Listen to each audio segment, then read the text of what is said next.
sent Bearded all of these headshots of Carl Urban, wondering what his Saturday night would be like. Yeah, we don't talk about that. It was a very moist Saturday night. Hi, everybody. Welcome to Night Soup. Brought to you by Once Upon a D20. Patreon.com/Once Upon a his wife D20. that the roof was leaking, yeah. Good heavens. It's a thirsty day. Well, there's puddles on the ground in this room. Heaven knows where those came from. So, For real. Puddles of people. puddles, if I you was will. just gonna say pea puddles. Wait, puddles of people? Is Puddle that people? the new band POP? Like, just... Yeah, they're just pop. Well, Their they did. hit song, they've got their hit song, She Fucking Pasted Me. Well, now. Real. Let's go. Well, now. Gosh, I used to sing a lot of that. Sleepy at all, sir. That's a lie. Immediately followed Yeah. by their parody, Cry Me a Puddle. Oh no, I really So- have been awake that long, John. I know you've been awake that long. I just said you're not sleepy. Oh, I am. I am. But when last we left off, here in the middle of the Debattoir Manor, the group had to reach out to the spirits of their fallen friends. One of them well contained in a body, the other one a little closer to the barrier between the material plane and the beyond. But both of them, both willing to come back, and through y'all's very strong efforts, able to overcome the barrier that stops people from coming back. All of that done, all of that said, the puddles of people, as we have recently referred to them, that used to be 3 of the 4 people that tried to invade the Debattoir house just recently, melting into puddles, but one of them not. Ms. Howitzer of the Howitzer and Hall Holdings, offering to interrogate this one that did not melt, having some comprehension of her ability to speak with the dead and to possibly look like anyone but you all. Where, pardon me. There we are. Excuse me. Yes, no, it's a chorus. 8.2 out of 10. But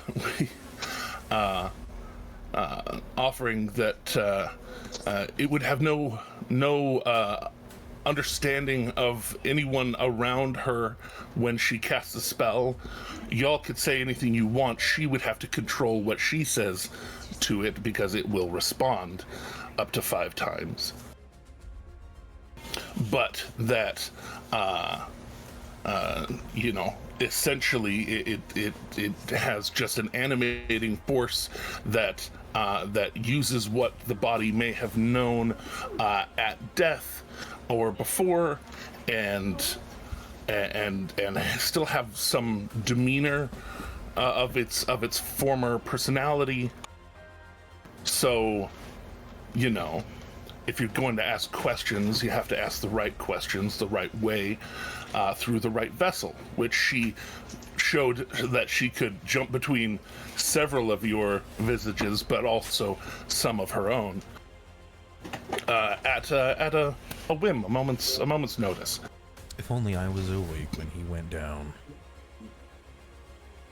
I got a piece of him. But as she is offering this service, you hear Reginald moving with a certain swiftness, with 2 other sets of footfalls following, as the 3 of them get to the doorway. These two gentle folk, one of them in completely full shoulder pauldron plate, green face, looks like sun-bleached hair in braids. Well, some braids, some just cascading hair amongst them. And then a kind of stoic-faced, and then the other one in a more manageable half plate. Both of them with the slightly askew anchor seal of the Zalezo, the Clovis Concord's army/constabulary, as I believe Luca put it. And both of them coming around the corner, large swords on their back. The heavier plated one with several hand axes around his side. The other one with a smaller long blade and a smaller crossbow at his side. The both of them coming around the corner, seeing the scene here, and there is in fact only one dead body left on the ground. And looking around, as it has been 2 hours since the battle, in the puddles, your attentions were elsewhere. There's amount of stuff that looked like it was going to stay there, and then did not. Several of the accoutrements of Archon the Cruel, of Krull, and of the emissary Kolga. Several of their accoutrements disappeared, though not all.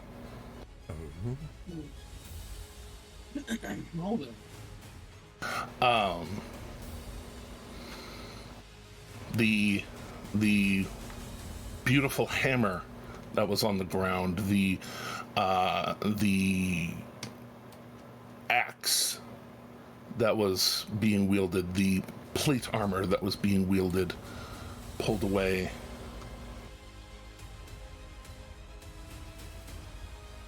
But there's still a few things there.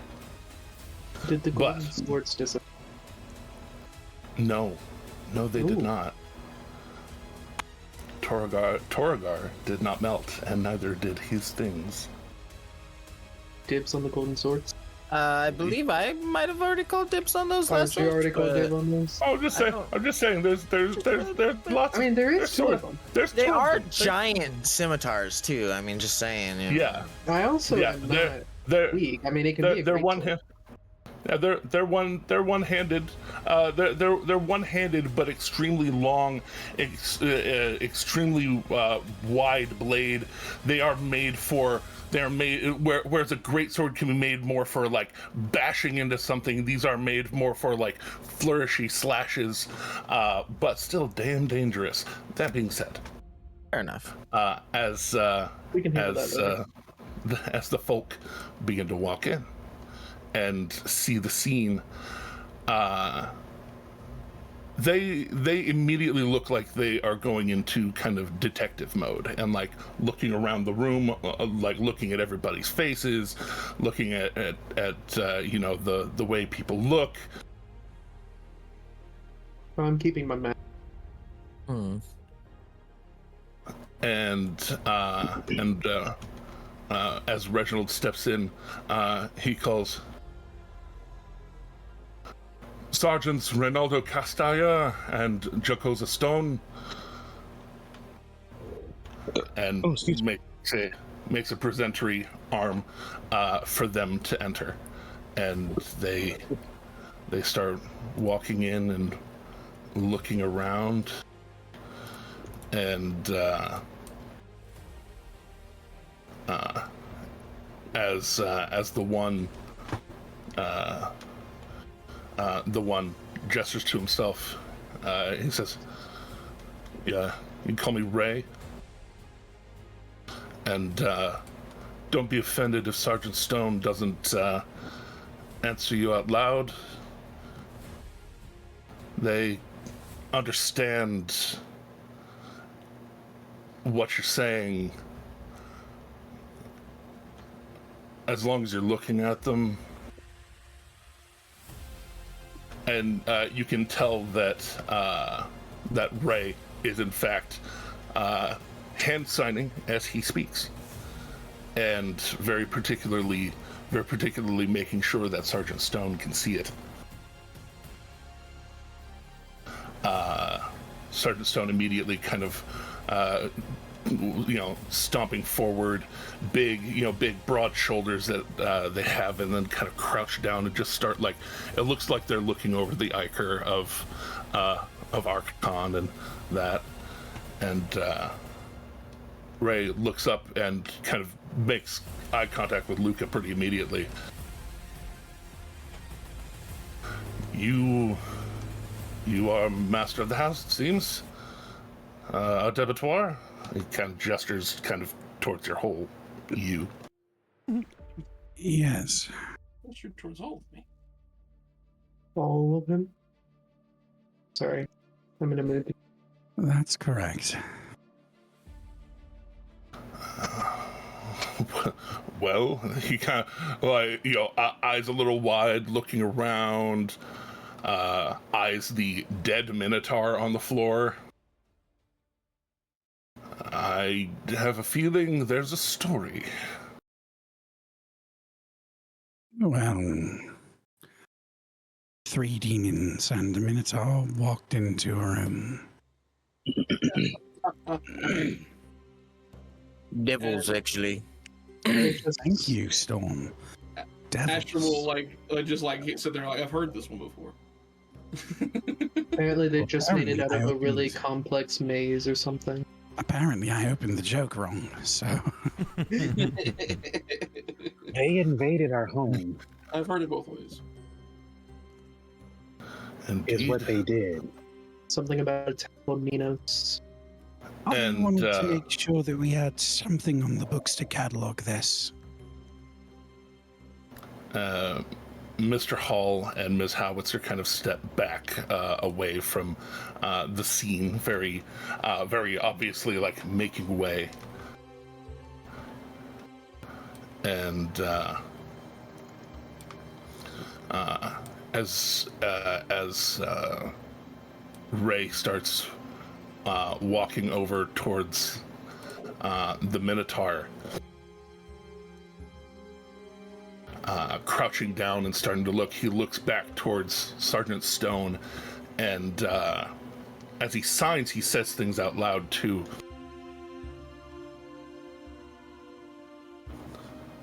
How long? Stone does a quick hand sign back, and then he looks up towards Luca. It was about 2 hours ago. And Stone shakes his head in an affirmative, as he kind of dips a finger into the puddle and kind of sniffs it, and you can tell he kind of like feeling it between his fingers. Ew, gross. How often does one have to deal with Devil Ichor to be able to approximate the time of ichoration? You'd be surprised. Oh no, that was above table, but I'll leave it. Okay. I'll leave it in character now. You'd be surprised. And getting Would you like some water after that? Stone kind of like looks a little questioningly, and then looks and realizes what you're talking about, and kind of waves his hand for a moment, and looks almost like he calls out towards his hand, and a bit of water just kind of like pours, like maybe almost a cup of water worth of water, kind of manifests into their hand and just kind of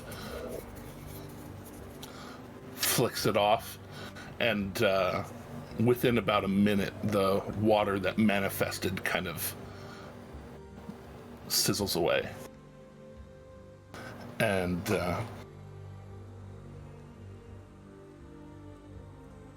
Sergeant Ray kind of turning over Toragar in kind of looking at the horns the way they are, and definitely the opulence of a devil for sure. And turning him kind of sideways, sees the fist brand on his arm, and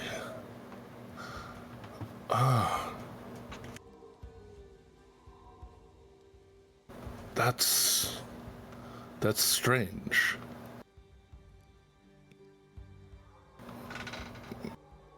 We've had a few toughs come through town as of late, that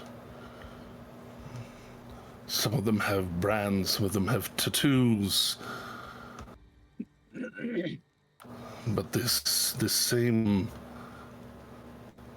odd fist, whereas normally you'd and he kind of holds his hand up to mimic the fist of the brand. Normally with Cordites, and he kind of nods, seeing a few people with obvious Cordian markings and normally with Cordites, the fist looks a bit more forward-facing rather than upward. I don't think I would have considered them Cordites. No, I neither. That's what I mean. It's the subtleties in different iconography that really makes all the difference. Well, they were far less subtle than all that. I'm fairly I suppose- certain. Go ahead, Storm. I'm fairly certain they worshipped Boxel, or at least he did. Boxel.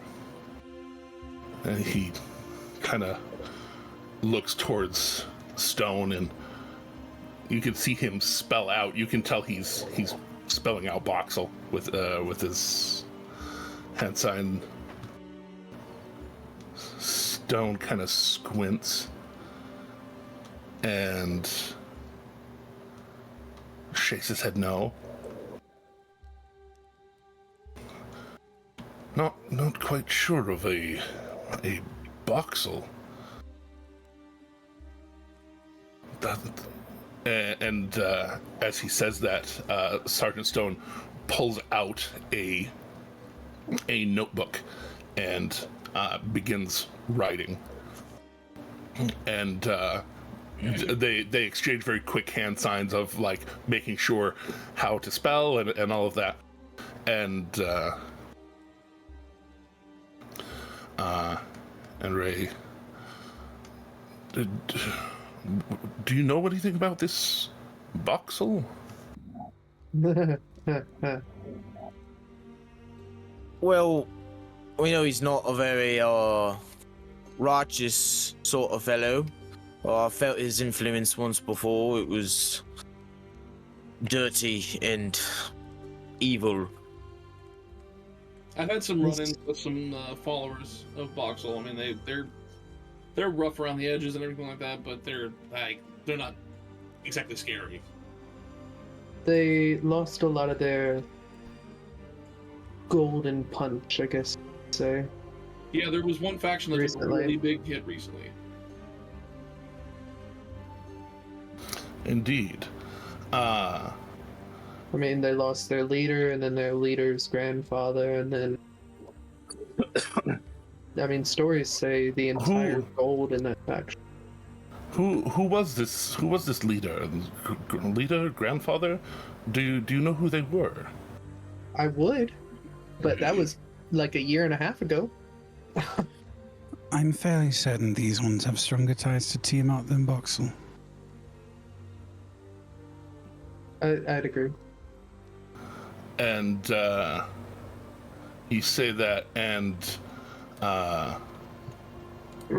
Sergeant Stone kind of, looking back, looking forth, and then in the puddle and the pile of stuff that was left, there is a shield in kind of the padding from under the armor that got left over, and he turns it up, sees there is a very unsubtle five heads of dragon going in different directions on the front of the shield, and Stone kind of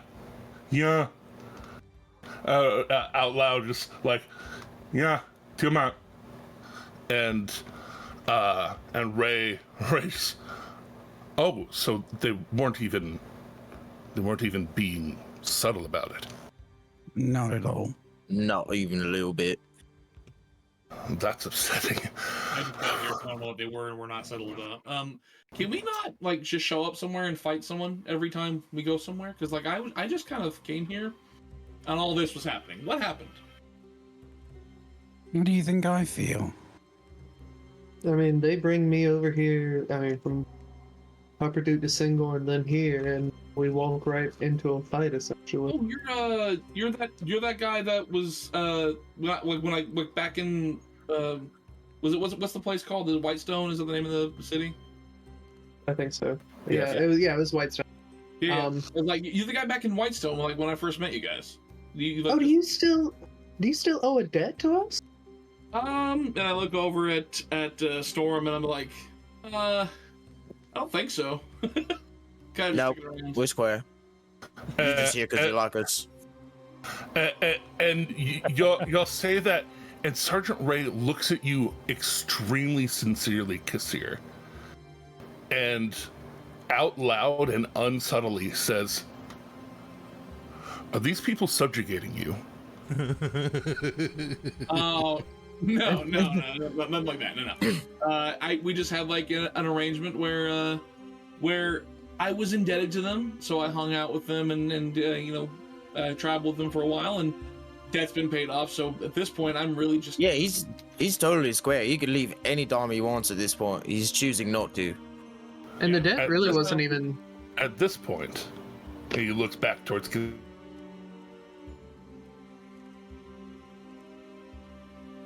Kassir. Is there anything that you need to tell me? We can protect you.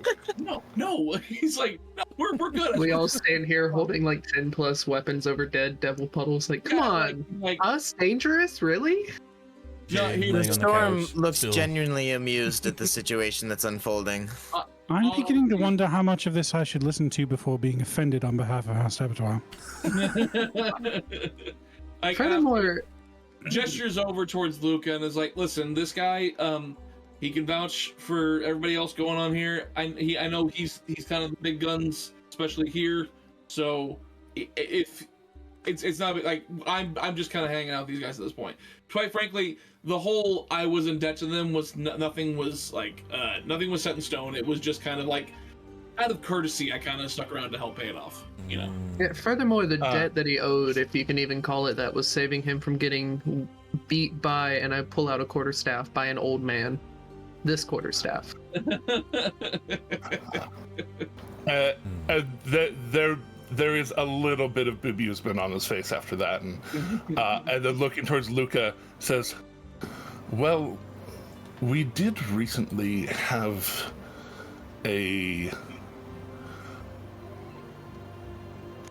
I'm surprised you perhaps hadn't heard.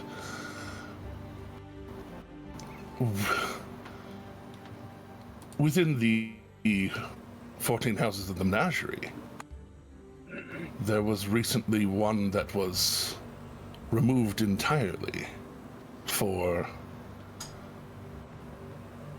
similar sorts of accusations. Really? Yes, we. And it wasn't Debetoire, was it? That is part of why I asked. Because while Debetoire is the 14th house of the menagerie, if other houses were implicated in such things, I needed to know. The way he is playing it off, I am assuming, and at this moment, that it was all in good fun. But He did owe us a life debt. It's been paid. But with all of that, that is to then officially notify you that the slot of the 12th house is now open.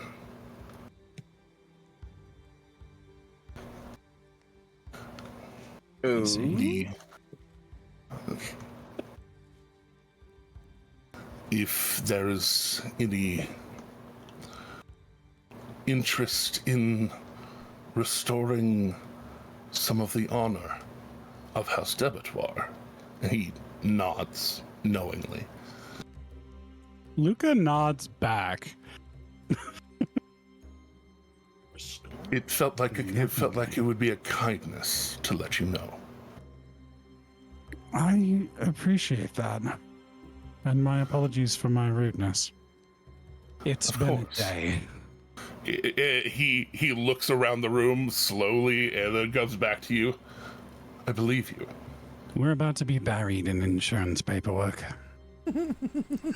Well, with that being said, if you require, you can send them to the barracks within the Opal Archways. Reynaldo Castalla, and send it my way. I will give my report that, in fact, it does appear that this battle ensued, and you do look like you were just having breakfast. He nods towards the table that is only slightly askew from the battle. And the pancake plate is empty. Unfortunately, we've got plenty of witnesses. You gesture around, and Adarius, the captain, Clouds, Reginald, all of them kind of like hands up. And he says, yes, well, house employees are good sources of information. Sometimes it is best to have an outside influence to confirm. That being said, it does not seem... He freezes. Do you know if they had any establishment here in town? A place we might be able to follow up to see if there's any further fiendish influence, or did they just appear here? I think they just sort of appeared here. All right. Well, then that does make the coming days a little bit more fraught. Keep our eyes out for any culty, Tiamati activity. See if there's any follow-up to all this. Sergeant Stone, please, and he gestures towards towards Storm and Shade. As Sergeant, you see, conjures up some energy in his hand and starts to approach you, Storm, offering it forward as kind of a handshake. Yeah, he'll take his hand. Well, maybe forearm, but yeah. Yeah. Understanding what's going on. You will feel the very, very, now more potent force of Cure Wounds, 16 points to you. Nice. And walking around on Shade, also offering. Oh, quite easily. You know, a little bit of HP goes a long ways.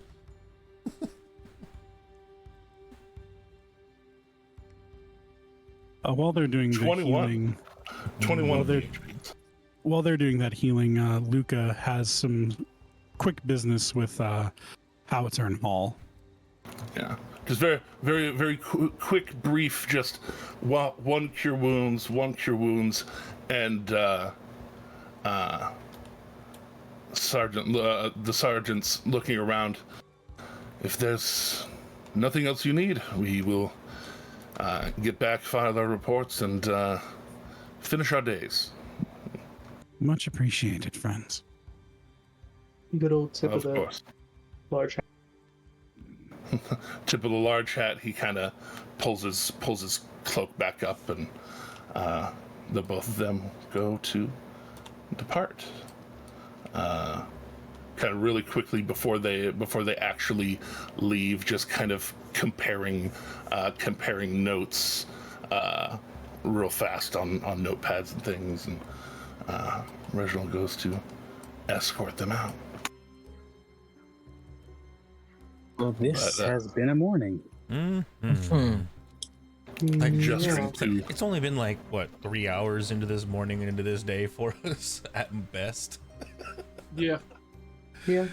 We had 2 of us die already this morning. That's great. I mean, gosh. yeah, just a normal day. Yeah, just another day. Totally Coming normal day. back into the fold would be coming back into the fold immediately.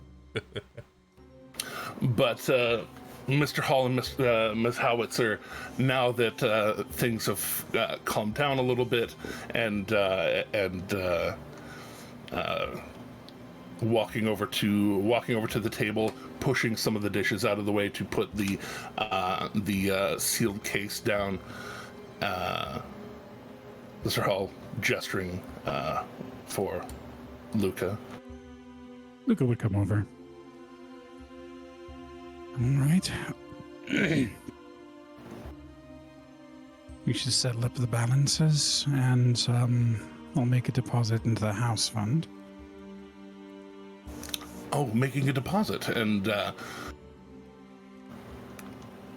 opening the case again, exchanging, doing the diamond exchange to settle what was just done. I believe it was It was only 1,500. okay. I think I already did that Okay, cool. because I Just did making it sure. when it happened. Yeah. And if you ever need to find that, that's in the notes section on my character sheet. Indeed. Yep. And you say you're making another deposit then. Which is also already accounted for in the notes section and in my inventory. Just, yes. How much? He'll hand him a bag without saying out loud, but it is 1,000 gold pieces. Okay. And you hand him And the that's- bag, and That's for Go the ahead. investment account, not for the resurrection account. investment account and kind of tucking the diamonds away in the pouch into its own little slot in the case. He kind of within the case does a bit of counting and stacking of money, and both he and Miss Howitzer observing, very obviously making sure that in front of multiple witnesses and in front of you, they are accounting for the account. and getting it all back together. It actually, the part that is the investment actually gets handed to Miss Howitzer, and she puts it away in pockets that you are pretty sure are deeper than they appear. Wonderful. And it's added to a ledger within your case of both, and Mr. Hall and Miss Howitzer both put their very quick signatures on it. Is there any other business to do today, sir?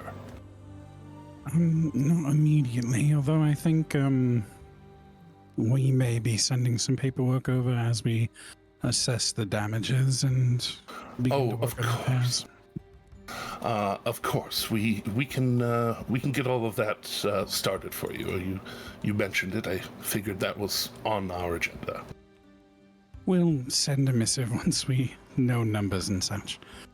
I'm sure we'll have somebody in within an hour or two to do appraisals. Copy that. And shutting the case, the magical seal resealing, and he picks it up very, very cautiously, tucked under his arm. If that is all that is required, we can get back to our day. And Miss Howitzer kind of looking, there's that moment where she looks back, the curious eyes, but stone face. Did you want me to question the dead one?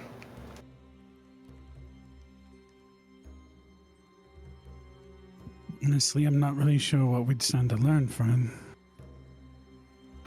Fair enough. Storm, did you have any questions for him in particular? I know you were interested about the Boxel angle.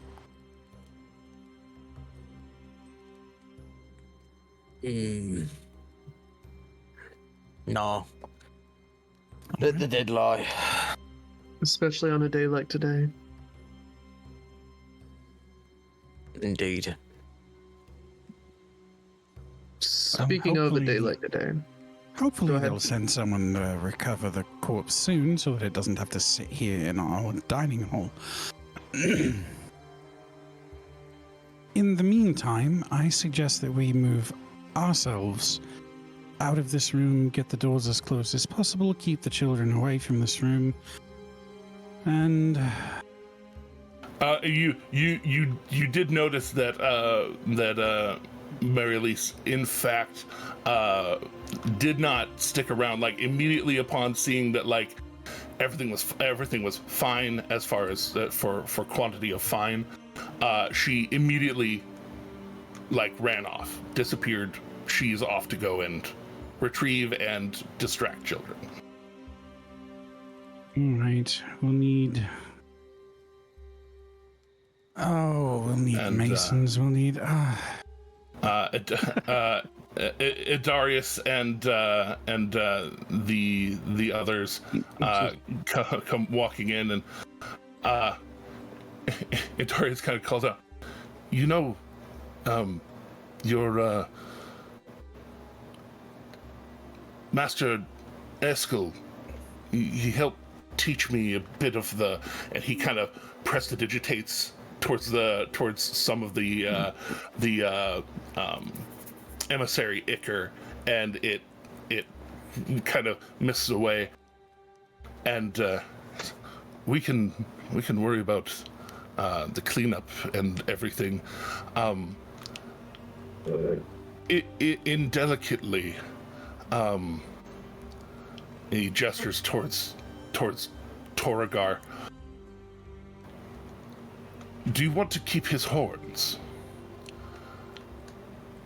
And he kind of gestures, and they are at very least coated in gold. Luca has this very awkward moment where he really has to think about it. We have avoided keeping anything from a sentient creature.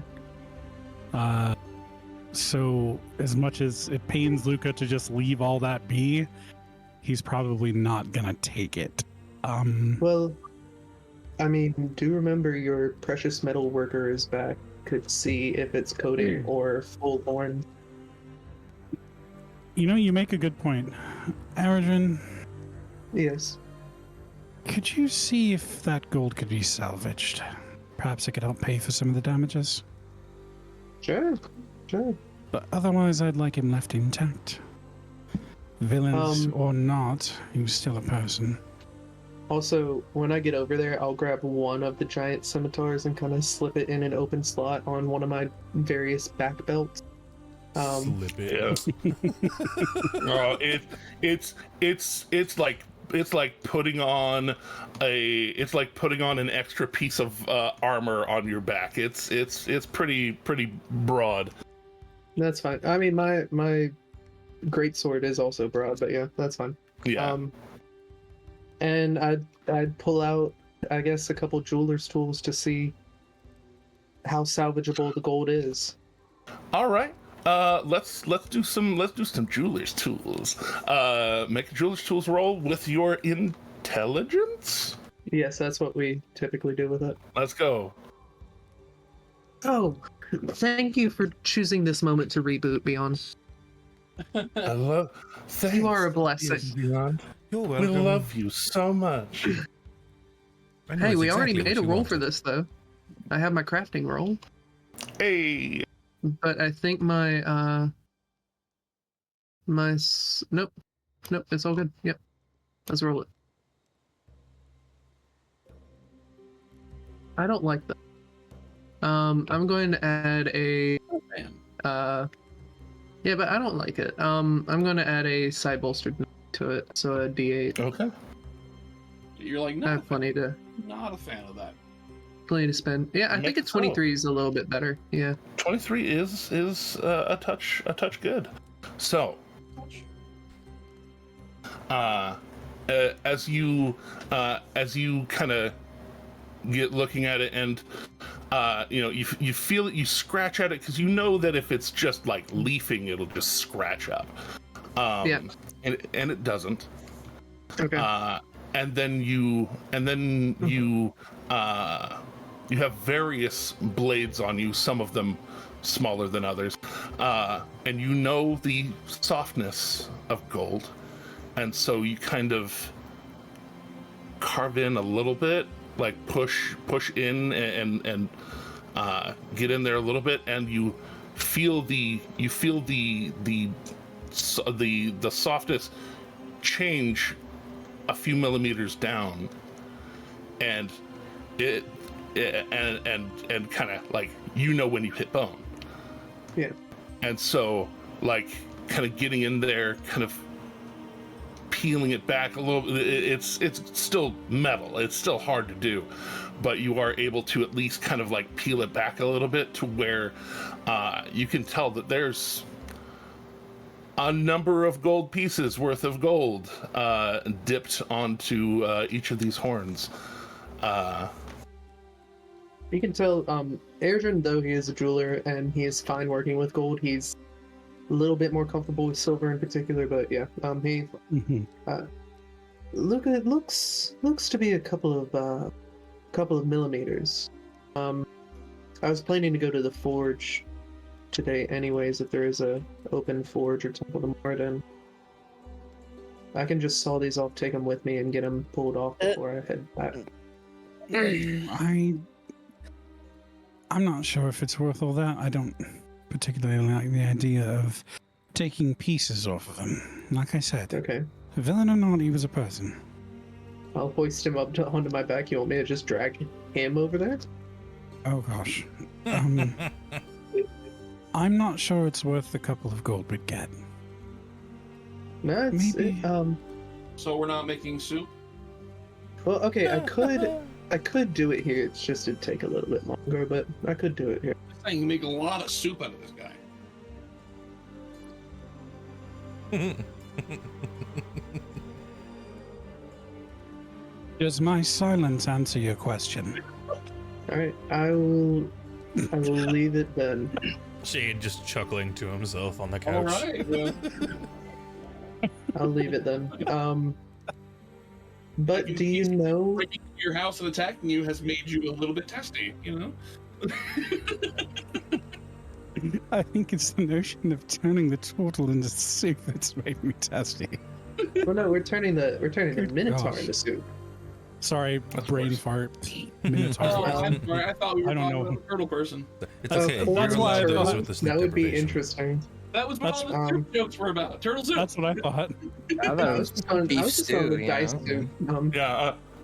Unfortunately, the turtle has melted. So the Oh, turtle okay. has already souped. Is what I'm thought hearing. turtle was- Unfortunately, he already turned it to soup. He's got Yeah, it. he is- I wanted. yeah, I believe he's been boiled down to a reduction at this time. reduce. All I'm Question, hearing is that he's is edible. Would he- you like a Minotaur reduction? Is he in his half shell? Is he turtle in a half shell right now, or No, there's no shell. No, the shell is gone. Though there are what look kind of like fat, awkward caltrops.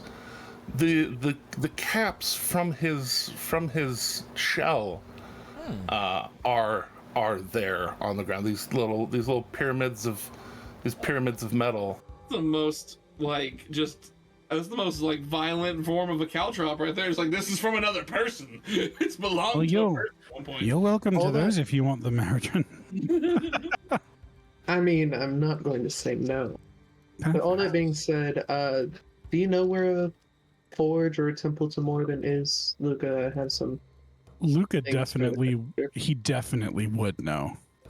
He's lived here a long time, so he would be able to point you in that direction. You'd be better off waiting till tomorrow, I think, though. Because of the I'm holiday. tired. I know. It needs to be done today. Yeah, right All there with your store. You say something about a holiday? We might have a small smithy on the grounds, but it's not anything that would be suited for armor working and things of the like. No, sir. Reginald speaks up. We all of these smithing work is usually contracted.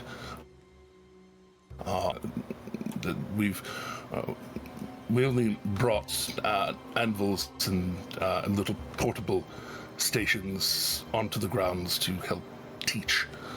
I see. All right. Well, a Temple of Moradin might be your best bet then, and with the That's holidays, what I was thinking. many of the forges will be closed, but dwarves are not like to stop their smithing for silly holidays. I thought the holiday was yesterday. Oh, this is still the same day. This is still the same day. No, that's Kasir saying that. He's like, Oh, right. holiday was Oh, yesterday. oops. No, Oops. it's today. No, it's still the second, right? Yes. Yeah, no, it's still the second of Okay. the month. It's still Guys, whenever the sun goes down and comes back up, that's a new day. So that was yesterday. That's what We're No, telling you no. that hasn't happened yet. yeah, no. I mean, you were the one who. did you get hit in the head? Are you? You were the yeah, one are who you disappeared okay? in blood. So I don't know what your whole deal is, but I'm sorry. Let me. So wait, it's still the second. It's still the opening of the. Yeah. Accurate. Yeah, The it's day's like- just begun. yeah, we're only We've just. just into had this. breakfast. There's some words that are now making more sense that were said to me before I came here. Okay. What was that whole blood thing, by the way? I'm gonna go sit down, and he just goes to the couch. Aragon, believe me, you don't want to know. I do, but I guess not right now. I have a blood mummy. It's I will sate your entire curiosity and tell you that it involves the Feywild and fairies. Oh, I'm giving a major look of disgust at Asher.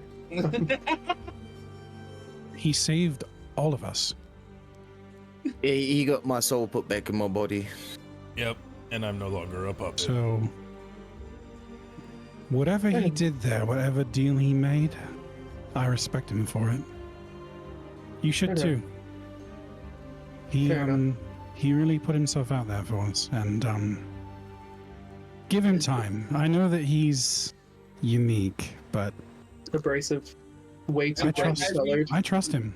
I As trust him. you say unique, you look over on the couch, and I'm sitting there, head on horns, going, "It can't be the second. Like it was the second yesterday. I lived through that. I had fish with my dad. I." Did you say he's green behind the ears a little bit? Yeah, a little, yeah. To be fair, Um, so are you. yeah, Ah, I know. I know. Well, green behind the 1.5 years. But, Too many green people in this party. yeah, I'm gonna go to the temple. as for a y'all- little We like new players. It's not a bad thing. Don't worry. bit. As y'all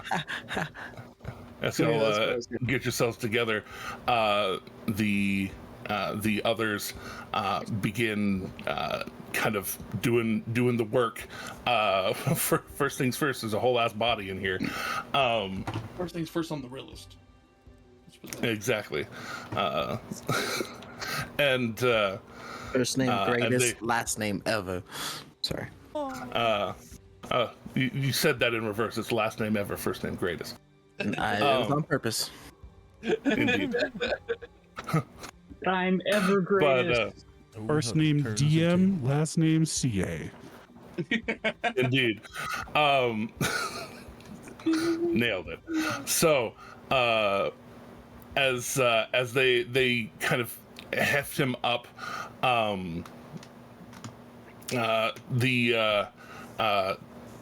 you get really close, and the captain actually speaks up, and they're like, this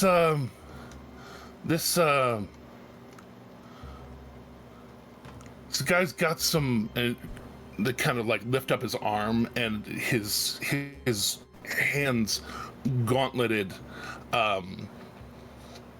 They're big, kind of like black metal with golden accents, kind of matching his whole motif. This guy's got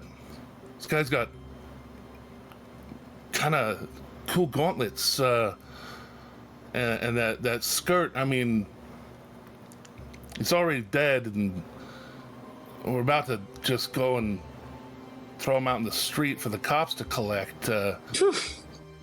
You should. Those are really nice, boss. Give us a second. We'll see if there's any kind of magical properties on them. And I guess we'll try. after being combated, and like you watch Torgar get slashed, stabbed, blocking with all parts of his body. That skirt and those gauntlets showing nowhere at all. All right, let's. I'll try. Can I? I can try an Arcana check to identify them, but I'm only at a +3. I've got use of identify left.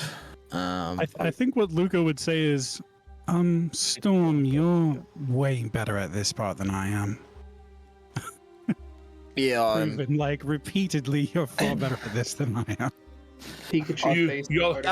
Timothy did teach me a lot about magics and stuff. That's true. So let me have a look. And just giving them a once over. Storm. Well, I'll with use the- one with the skirt- identify on the skirt. Fuck it. Yeah. Well. Here I'm gonna save you the trouble. Okay. Even before identifying the skirt, you like when you get close and kind of like looking at it and kind of hitting on it, and the little runes that pop up make it very apparent to you. You've seen runes like this before. It is a object of protection. What did we tell you about hitting on objects? Much like a cloak of protection, if it were given a name.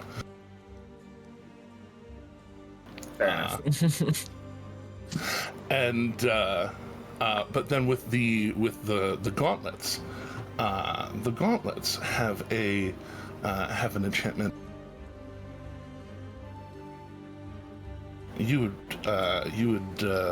come to recognize as the Gauntlets of Flaming Fury, where these gauntlets, when attuned to, when they hold a weapon, that weapon becomes magical. Just a magic weapon. As a bonus action, you can channel power into weapons that the gauntlets are holding at that moment, and channel and light them on fire. Nice. To the tune of an extra d6 of damage, and that lasts until you either sheathe or let go of the weapon, and that works once a day. But okay. the taking a non-magical weapon you grasp and making it magical, that's just always. Nice. Yeah, maybe don't give the flaming gauntlets to Eric. Yeah, no, we don't need you starting more fires, bud. Yeah. No, I agree. No, that's why I said don't give them to me. I'm fully acknowledging it. I'm only allowed to use fire in the forge anymore. Which, by the way, enclosed, supervised conditions. Erdrin has walked away. Indeed. At this point, left the house. Fair enough. I'm still laying on the couch. Alright, did somebody want to lay claim on the gauntlets? Is that the plan here then? I mean, Slayer's not necessarily, Storm's not necessarily laying claim to them, but he did pocket them. I mean, as far as I'm aware, does anybody? Okay, I'll just above the table. Does anybody want them? I can't say that I would, honestly. The few things I have for magic weapons and stuff that are, magical, and then a d6 extra fire would be nice, but I can't say that I need it for anything for myself. Yeah, I mean, I'm pretty sure it's attunement as well. Yeah, I was about to say, are they I would attunement? imagine. Luca was seriously considering offering them to whichever one of the guards had mentioned them. Yeah, that was my next follow-up was like, does Adarius have an open attunement slot? Like, if they need them, was it Adarius as well. Was it Adarius that mentioned them? No, it was Captain Samasur. Oh, well, let's maybe Captain Samazar. I mean, like, obviously this place is gonna need protection if fucking devils are gonna start appearing. Right. Well, it's just because we're here. Look, Torvor really did not tell about us. us.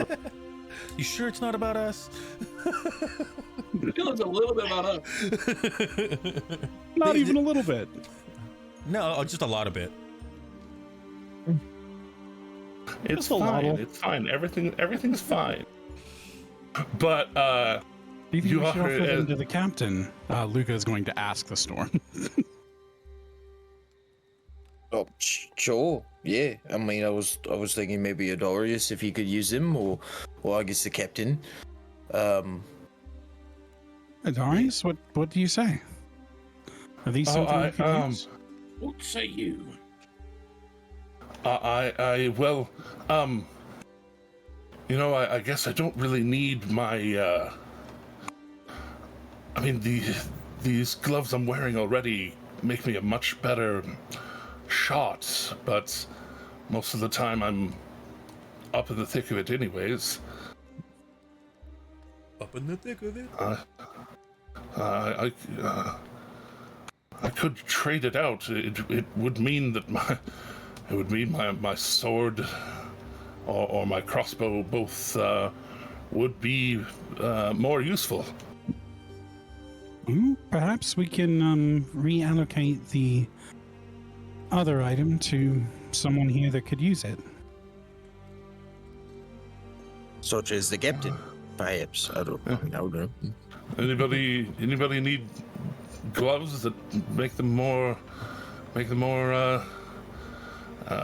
dexterous? And all three of your guards kind of they snort a little, just all right, and just kind of shake their heads. They're like, "No, we're good."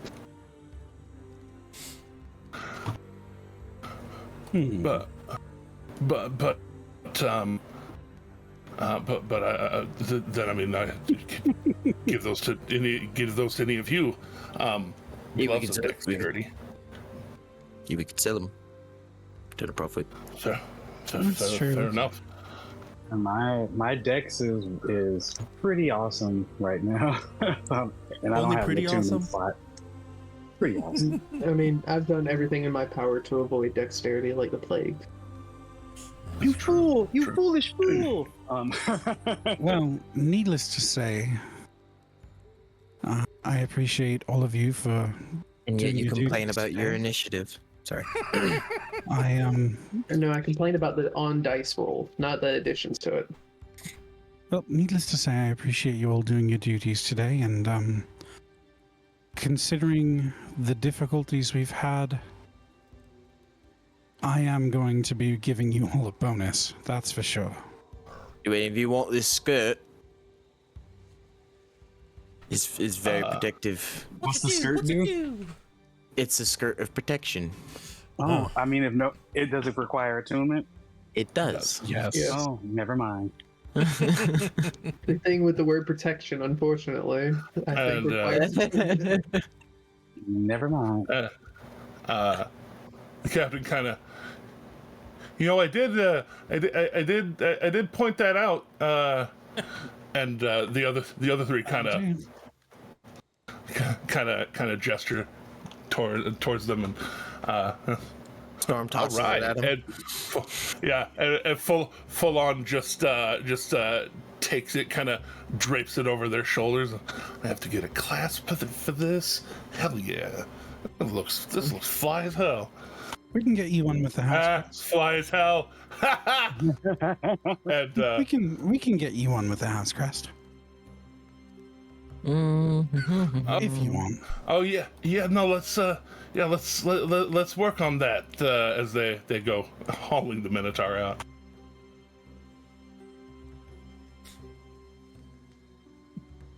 Akira's All right, gonna. well, this is not how I like to start a morning.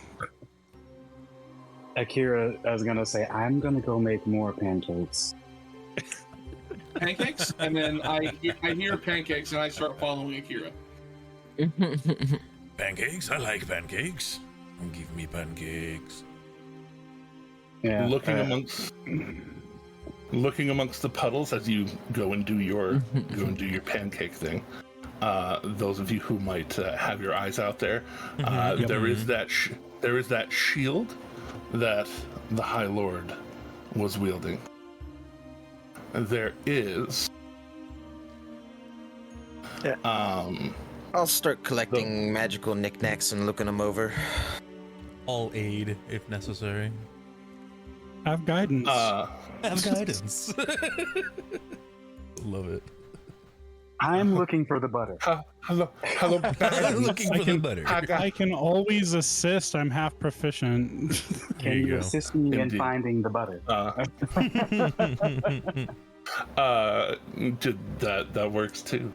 There's a cook that can probably do that. I just remembered I have minuses to like everything, but my arcana is still a +5. Yeah, surprisingly, have surprisingly guidance. mine's still a Is that one of +3. your expertises? No. The No. the That's so the fresh. the caps, though the spiky caps for the turtle shell, those identify together as a defense enchantment, where if they are properly applied to a turtle-ish kind of person, a person with a shell on their back, it will attune as braces of defense. Nice. You mean the ones Airdrin already grabbed? Yeah, those ones.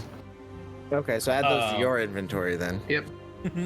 those Portals only. Tur- yeah. I was gonna label them turtle spikes of defense.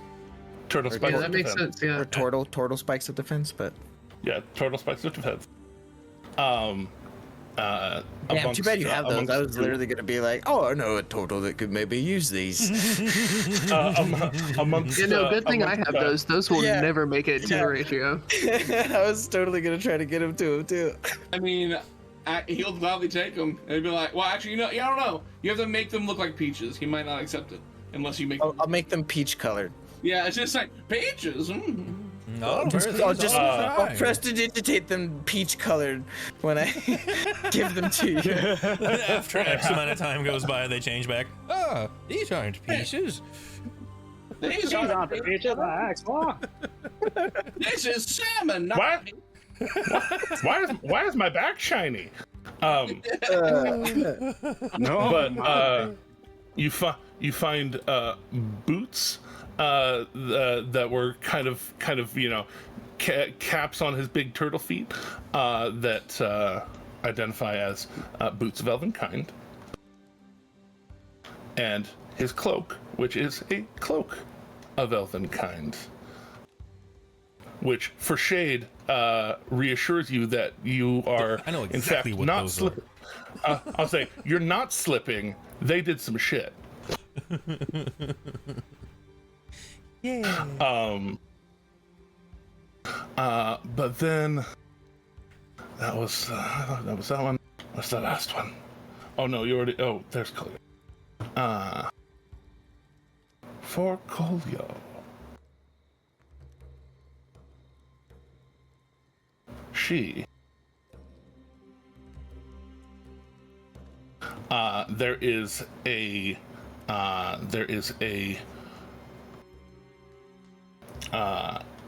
rapier on the ground there, and a hand mirror. And a hand mirror. I like to look at myself in the mirror. Sorry,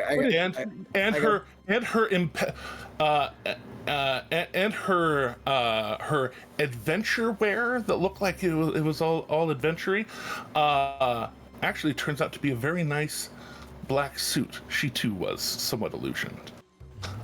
Turns out to be a very like this beautiful suit that amongst the ichor kind of almost like it sizzles on it a little bit, but then like the sizzling kind of automatically mends itself.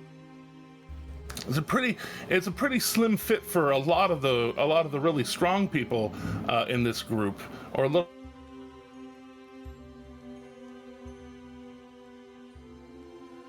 impeccable of mending. A very nice black silky shirt, black silky or red silky tie, little red pocket square. So if I were to put it on and it were to rip, does that mean it would create new threads and then magically fit me? Because it would mend itself, right? Well, mending has limits. You could fat guy in a little coat it and find out. No. It's mending fabric. Sorry. That was a joke just for me. But the rapier identifies very quickly as a flame tongue rapier. Ooh. And Again, then don't give it air. and then the mirror, this platinum ornate etched mirror,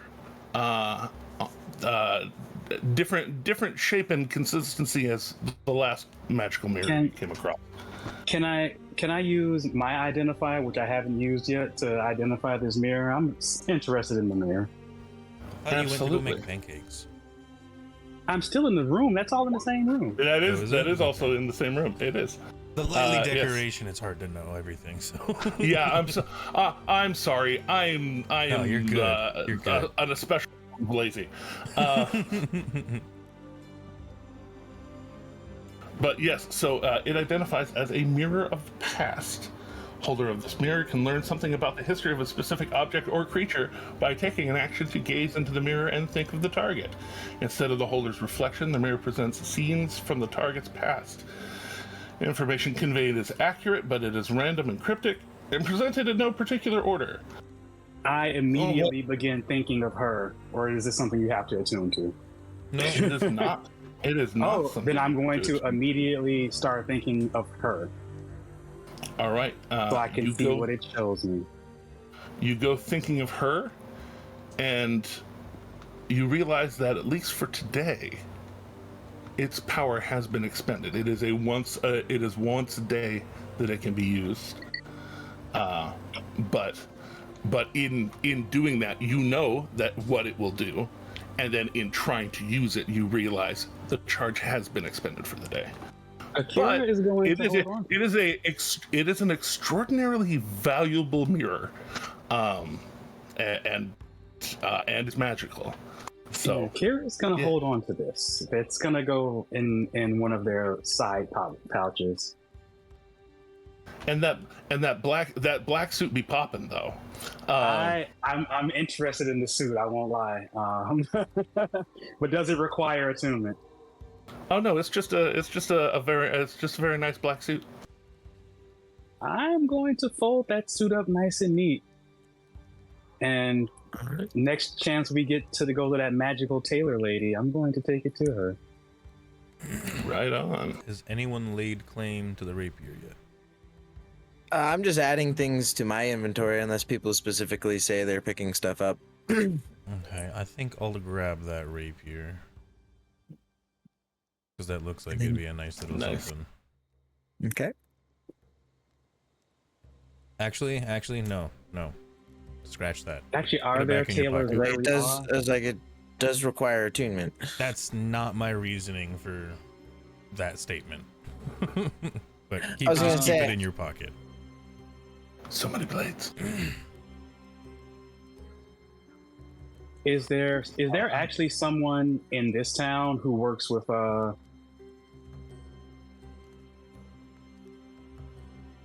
that works with magical clothing like this that I can get to refashion this into something just slightly different? I do have a Probably on not a national holiday. Right. I mean, I'm not saying today. Yes, but yes, this is a very happening town, and as y'all are continuing what you're doing, the others kind of come back into the room and start. They get these wide gardening shovels that they just start kind of coming in and scooping and dumping into a bucket. They're putting this devil goo in a bucket. Intriguing. Kind of one by one, going through, getting the biggest globs of it out of the way. Some of it's kind of congealed after a couple of hours. And so like the last little bits of it kind of one at a time going through, scooping up, and then Adarius coming around the rear of it and prestidigitating away the leftover bits. Very easy Ryerson way to already get- left, didn't he? I did already leave. Which one? Yeah, okay. So I think I know why you're asking. I can get that from you later. That's all right. So you're saying that Devil Au Jus is actually not that hard to clean up? It just takes a little time. Wouldn't Elbow grease. Wouldn't it be Jus de Devil or something like that? Oh yeah, Jus it would be de Ville? Jus de Devil. Or Jus de... Something like Jus that, de because au jus Diable. is with juice, right? So Yeah. it's not devil with juice, it's devil juice. So it'd be like Well, now what's French for devil? It did. Jus de Diable. I knew it was, I was I knew I had a feeling it was Diablo, but I wasn't 100% sure. I knew it so was didn't close say to anything. Diablo, but I didn't want to jump in. Yeah. Right, I was like, I'm not 100 on that, so. But able to take this time to settle in, get back to the ingredients. The ingredients had not actually been completely cleaned up from before. Kind of assuming that things would have been put away, eventually while she was gone. So going over and getting flour and eggs and all the things together to make make more pancakes. Very easy to do, Akira, as the kind of slightly farty, sulfury stank of devil juice being cleaned up chunk by chunk, wiped away. A pleasant smell of food counteracting the devil juice. I make them super fluffy the way Eridan likes them. Eridan's not there though. I still make them that way. I'll be back. I mean, who do you think told Akira to cook? Actually, not Eridan. Eridan could not cook for the longest time. Pretty sure that was our big sister. Well, sorry, that was Joanne. Yeah, I zoned out for a bit too during the items and whatnot. What was before the boots of Elvenkind? There was that shield, and what else was there? Cloak. Sorry, it was Cloak of Elvenkind. Yeah. Cloak of Elvenkind. Boots and Cloak of Elvenkind. Okay. Boots and Cloak of Elvenkind. Yep. And some nasty raggedy pads that were the underpart of the padded armor from Archon, but I didn't think you really wanted that. It is not magical. It was just pads. It is now. And now it's soaked in devil. Now it's infused with devil shit. So. Jus de Diable. Yeah. Indeed. Delicious. Don't threaten me with a good time. That's what I heard. While they are cleaning up, I'll go ahead and shut down the psychic link as well while I'm walking away. Close that up. Closing it up. Okay. Well, yeah. Well, I'm still hearing all your guys' thought about the Jus de Diable, so I don't want to listen to that while I'm going to do what I need to do. So I'm turning that off. All right. Used to it. So those of you who are not walking off to go do some more work, go ahead and enjoy yourselves a short rest. Just a short one?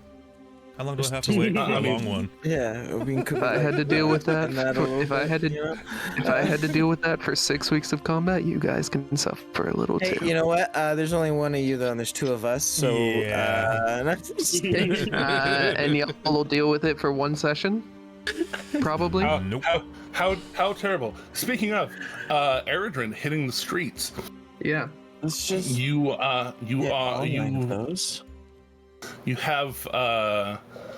have enjoyed these streets for at least a day, and one. the Oh no, I showed up this morning. oh, that's right, you showed up this morning. I enjoyed it running to go find Madame Debatoire, but That's right. So you're used to, or you have heard of Nicodranus and the bustling streets of Nicodranus. yeah. This more like in running to find Madame Debatoire, you were running through pretty clear streets, especially for a morning. Going back out again, there are a few people going back and forth, but not nearly that many. And then you kind of remember the day, remembering that in Grimgalir they do celebrate Baron Eve as a tribute of the fallen, and it hits you that in fact the Clovis Concord observes it as well. not a insignificant number of the wars that one fights the other being involved in some way. Yeah. But you set out. What are you looking for? Looking for a temple of Moradin. Okay. Or any kind of forge that I see that is open and looks to be public, but preferably a temple of Moradin. Okay. I will tell you easily that as far as open smithies, what you kind of looking around, just politely looking, the ones that you the ones that are obviously smithies, you know how to find a what's a chimney for a smithy.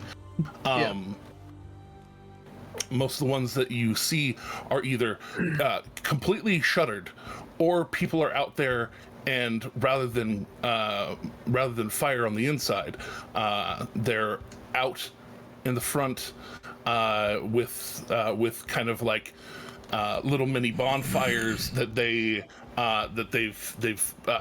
constructed their own not super contained grills, where they set up the metal spikes and everything, and they're like roasting meats and things, where they're shut down for the day and enjoying their day off, as it were.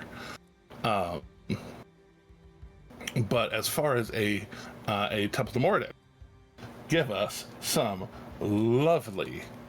We'll go for investigation or perception choice. Definitely in investigation.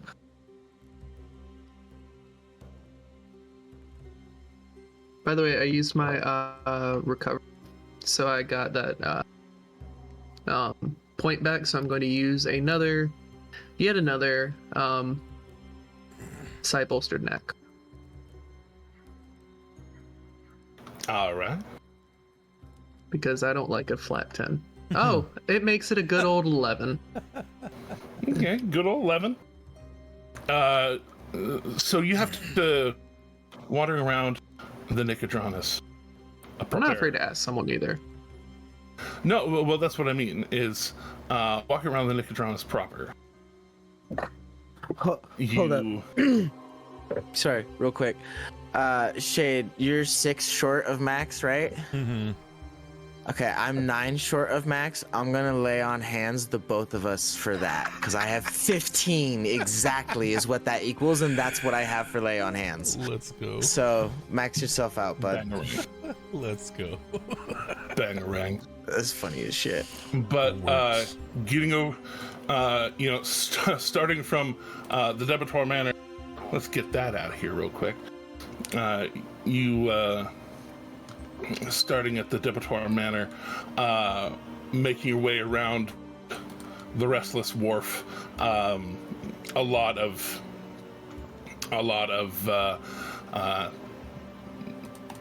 down or shuttered doors.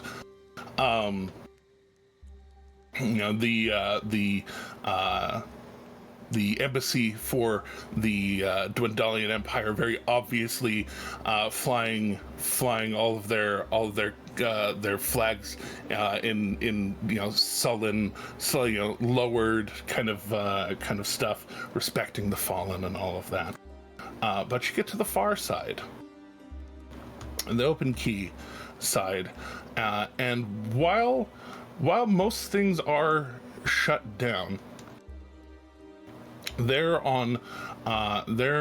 at the wharf, you do see, you're looking for what is widely considered the god of the dwarves, and so when you see a dwarf out there,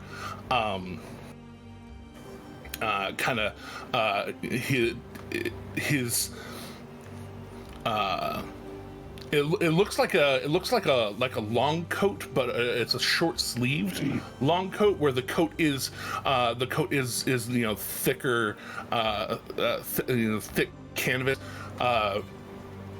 pulled over this row of buttons down one side that looks almost presentery in the way that he's dressed, but he's a good 4'1". With Make with sure not the to tower too much, yeah. with the mane of hair that he has, it's a very well groomed red mane, both down his face and then up and over. With the hair, he probably gets up to a good 4'4". Just the way it kind of pompadours up and then like cascades back, just a whole flowing mess of hair. The hair closest to his head showing a little gray, but at least on the top of his head, showing a little gray. But once it goes a good 3-4 inches, it gets back to that shock of red that goes back. Single loop earring in each ear, lovely and golden, and then this cacophony of different colored shells that make a necklace that kind of doubles around his neck, and he looks like he's kind of walking around and seeing to a few things out there. And you look curious, and he kind of, in this almost customer service-y kind of way. Oh, you're looking for something you need? Yeah. A temple of Moradin. Oh, you're gonna be hard pressed to find a lot of things open today, mate. It's one of the few days a year where most people shut shit down and really take to thinking about stuff. Also, usually if they're gonna stay open, they gotta pay their people more. Yeah. Well, I wasn't looking to buy anything. I was actually hoping to, if it was open enough, to just be able to use the forge for a little bit. I think with Moradin, there's a little foundry. There's a little foundry up in the northern skew, couple block away from the prison. Actually, it's one of the places closest to. If you're on the main drag, you'll know it when you see it. It's all hammer anvil, and he kind of gestures towards his face, dwarvy themed, you know. But Yeah. but I'm pretty sure the calls are cold today. Solidarity with what's his name? The one they celebrate Barony for. One of them gods. Anyways, I would definitely know this information. He genuinely doesn't know, and you do. And I would jump in with the answer, but I don't have it on my notes currently. Yeah. Answer. Ding. Yeah. But yeah, mate, that's the best I got for you. Sorry, could be more help. No, it's all fine. I'll go check that out. See if maybe Oh, you make an exception. he actually extends his kind of meaty sailor scarred hand. Ignis. Pleasure to meet you, Erdrin.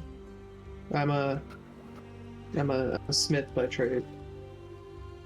Right on. I am the wharf master here on the Open Quay. You know, you ever need help getting a hold of goods for your smithing? I know the right people that know the right people. You know what I mean? Well, I will definitely keep that in mind. I'd have to thank you. I'll keep that in mind, definitely. But yeah, so just yeah, well, like I said, it gave everybody else the day off. I'm just making sure that everything's still together and nothing's coming loose. And anyways, you have a good Baron Eve. I don't know. I don't normally talk to people today. Yeah, of course. Then if ever you need any new jewelry, and I tap my own earring, any new armaments, find me. You can check with House Debitoire. I don't much fight. I like using my brain rather than you know, my pen's my sword. You know what I mean? Of course. You got any gear on? You got any gear on you right now? I'll buy a thing if you got it. You got any wares to show? Would I have any wares to show? Would you have any wares to show? You haven't really been. I mean, I had a couple. You've been focusing on a lot of other things. Projects, yeah. Some very intensive projects the last few months. So probably not. Yeah. I'm sorry. I've been. I just got done building a piano, actually. Figuring that one out. So I'm kind of short on wares currently. What's a piano? You know a lute? You ever seen a lute? Oh yeah, I've seen lots of lutes. Well, take that and then take about 88 strings or so on it, and then put little keys that hit the strings and make the noise for you. That sounds weird. Oh, it's lovely to hear, though. My partner plays it. Oh, fantastic! That sounds really cool. Are you here in town? No, back in Helperduke, actually. Helperduke, you're a long way from home. Feels like it. Well, actually, I'm from Grimgalier. Holy shit! No way. Yeah. And he switches into a somewhat familiar dwarven.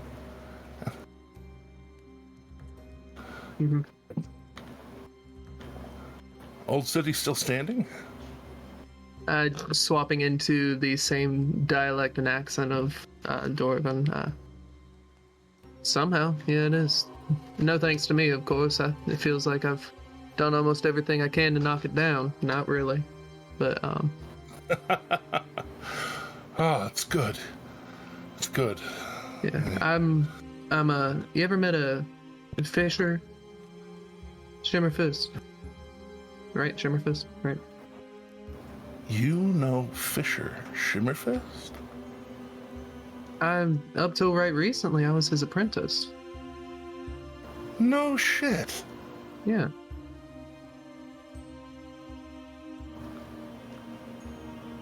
And he re-extends his hand. Ignis Shimmerfist. Good to meet you.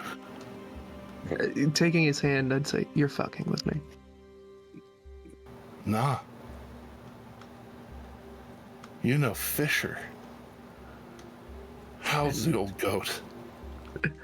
Oh, as crotchety as ever. My God. I saw him not half a year back. He came through town, he bought a bunch of wood, headed back off to Grimgalier. I always worry about him when he makes those long journeys, but sounds like he's doing okay. Well, funnily enough, when he went on that long trip, him coming back, bringing a couple people, actually, you could almost say is the starting event for me and my sibling and the people he hired on an adventure, actually. We started traveling around doing the whole adventuring game from it. Good heavens. Well, that's fantastic. It's good to... And he's just like you could see kind of these stars in his eyes. Just no way. Just like, well, it's good to see. Good to see the hard work. Old men paying off. Yeah, and I mean, here in this, I'm the younger. I'm one of the younger siblings. Mom only procreated about once every half century, so I'm about a century and a half younger than he is. But well, I mean, knowing that, whenever I do finally have some wares for you to take on, I'll have to give you the family discount. Oh God, yes, absolutely. He kind of like puts a arm around your waist. Yeah. Hell yeah, man, that's rad. He just kind of ties you tight. Basically, family. I mean, he's basically a father figure to me and my siblings for a long time. I just found out he owns one of the apartment buildings. Well, yeah, he owns a couple of them. A couple of? Oh, I'm so calling him later tonight. Yeah, no, he's been around. He's been around a while. Mom, he got some of the inheritance when Mother passed, and he did good with it. It seems. Yeah. You should reach out to him. He's had an interesting few months. Got kidnapped by a dragon at one point. No way. Yeah. I don't know any. I don't know any of his. He's one of the more. He's more manual kind of guy. I'm more numbers and accounting, and that's why I'm good at what I do here. Yeah. In fact, it was my sibling's maniacal father who ended up kidnapping him for a little bit, but he was rescued. That's really strange. Oh. This family tree is the most knotted and whirled piece of willow you've ever seen in your life. I've seen some pretty naughty willows, if you know what I mean.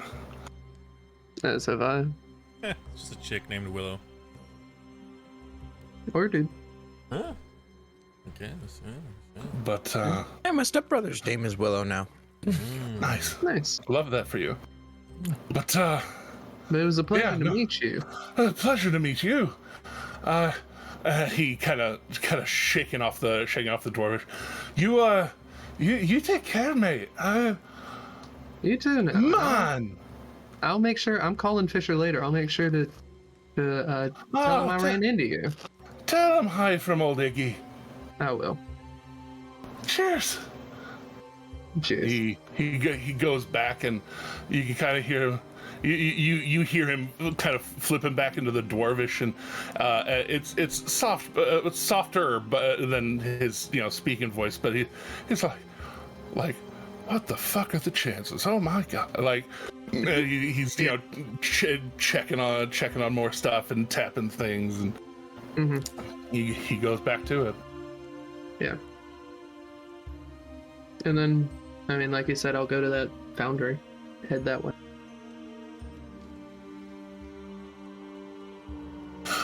Heading up there, it very much is as advertised.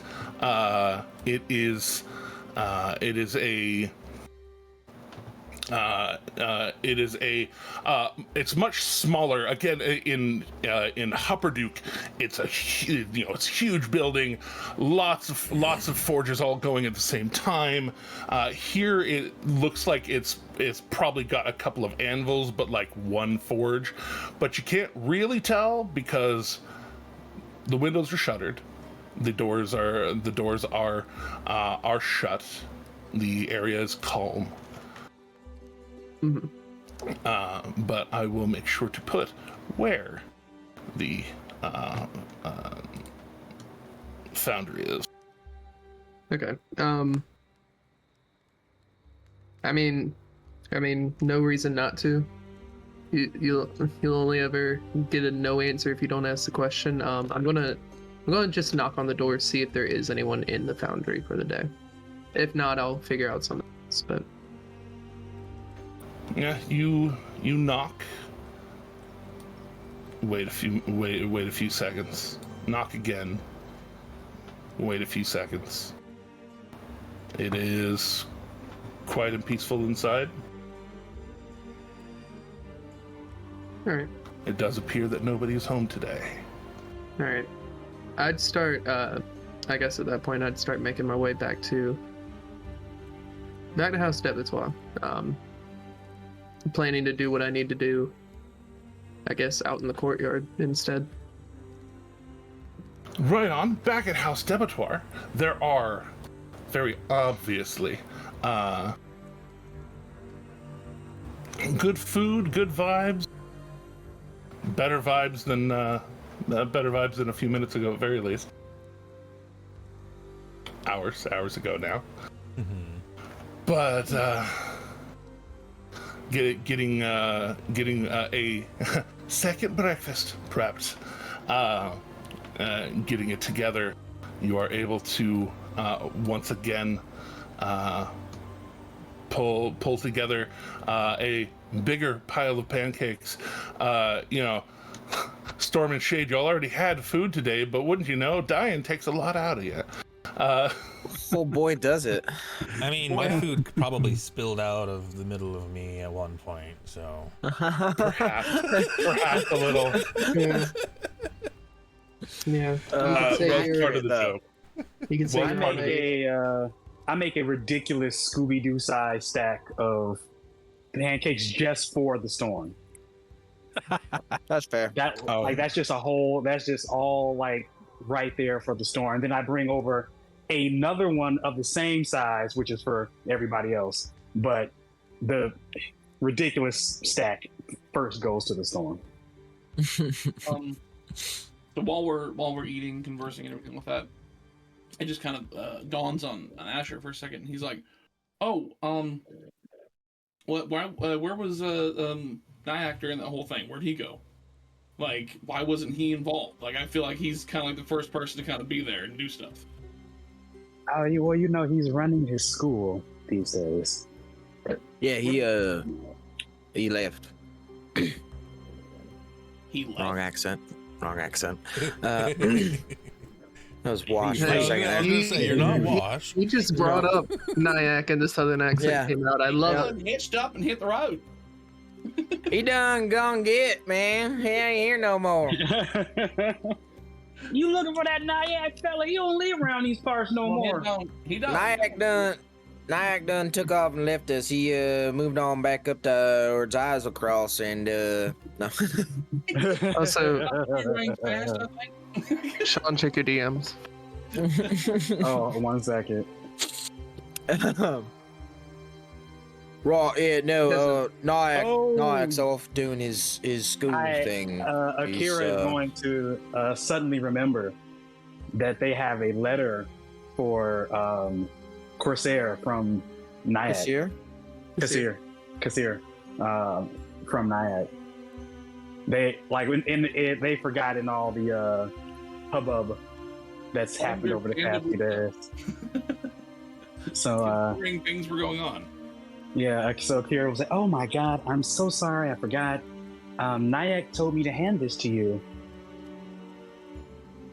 And so take the letter, and I'm like, so he just okay, at least he left something. I'm a little confused. I mean, I'm so sorry. It's been a whirlwind of activity. I meant to give that to you like a day ago. No, it's just that I'm a little confused because like it's not like him to just like without notice just go. I mean, like so this is so. It's kind of perfectly like him, but No, not with Asher though. That's the thing. Yeah, fair. Like not with Asher. So with this, I mean, not even the courtesy of ascending. The worst. Yeah, I mean, this is a lot longer than 25 words. So. Yeah. So I sit there and I read the letter for a minute, and I just quietly I will fold it up, put it in one of my pockets in my vest, and just okay. Well, that's that, I guess.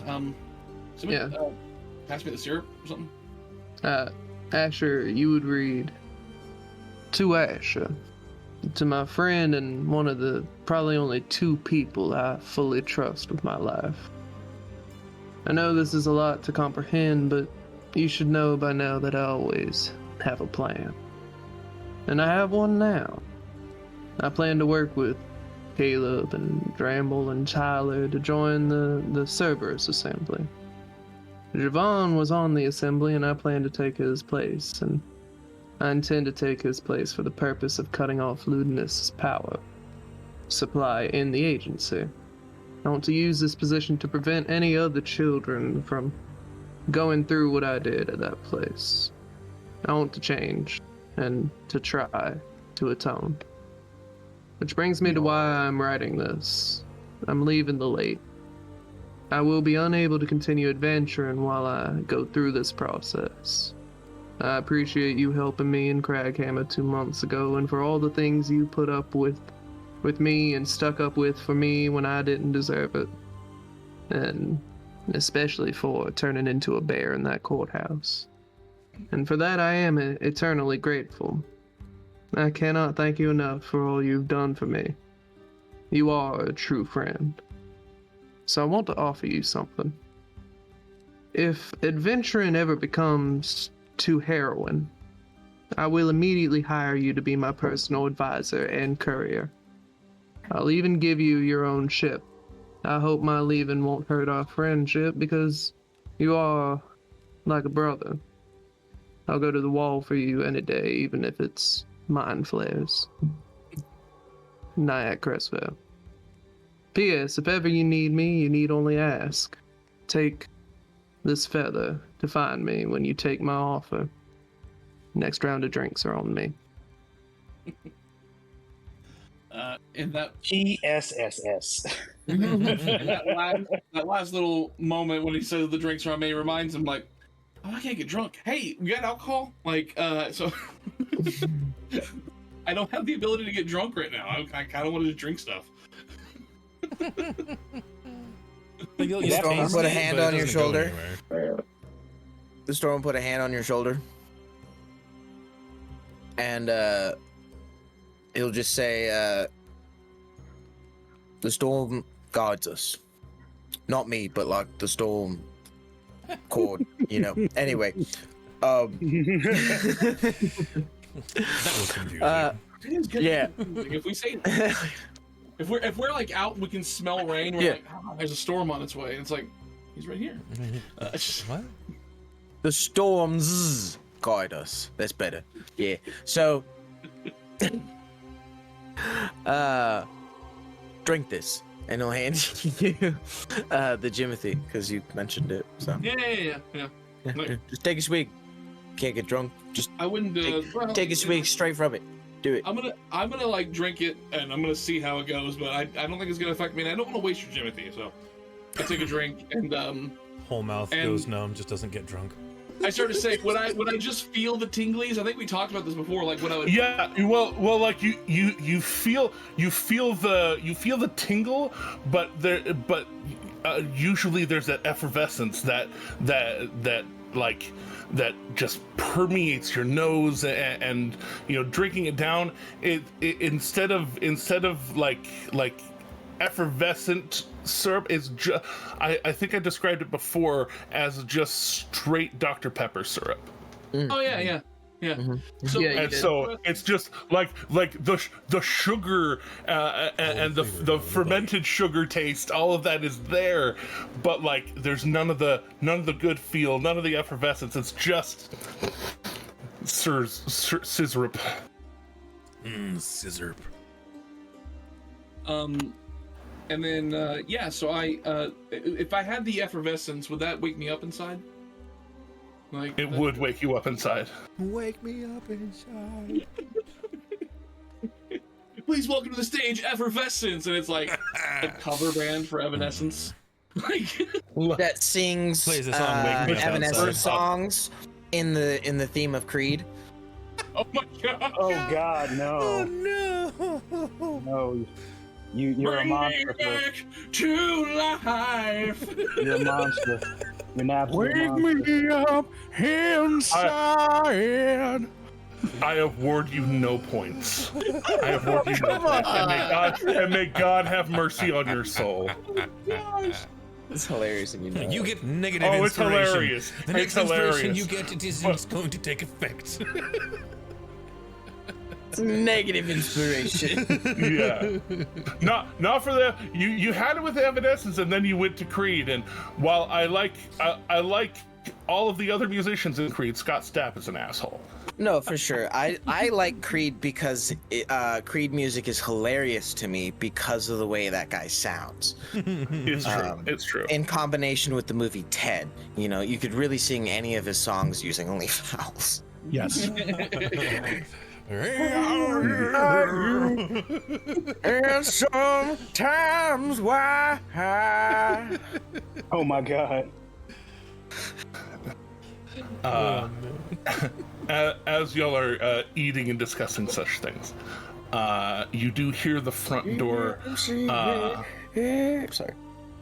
You hear the front door open and close, and yet another small cacophony of footsteps, much less clanky and much more hard-souled. And at first, you see Mary Elise Debattoir poke her head around real quick to kind of like look in the room, and you can tell she's looking to see if there's still like dead shit on the floor and stuff. And then she motions, and around her step Etty and Leo. And the kids upon like coming around and seeing there's still like blade marks on the floor and still a little bit of discoloration from where like Devil Ichor isn't exactly the nicest thing on wood, you know what I mean? No way. But they go running in and like, you know, now that and they see Lucas fine, and so they like start looking around and like, oh, what happened over here? And what'd you kill over here? Well, to be fair, Etty is, and Leia is trying to stop him from like touching the discolored floor. Careful, little one. Don't touch those stains. We slew devils in here. I know! I saw the lightning! It was so cool! Akira just whistles. You're very brave. And Akira just whistle. Mary Elise comes around back of Luca, kind of, you know, puts her hand on Luca's back, and that little bit of comforting scratch across the shoulders as she walks by and sits down next to you.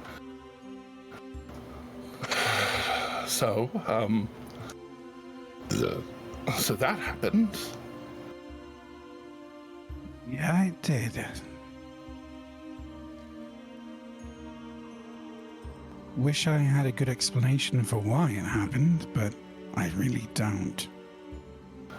As our group becomes a beacon of light in this world, shadows will swirl around us and attempt to snuff us out.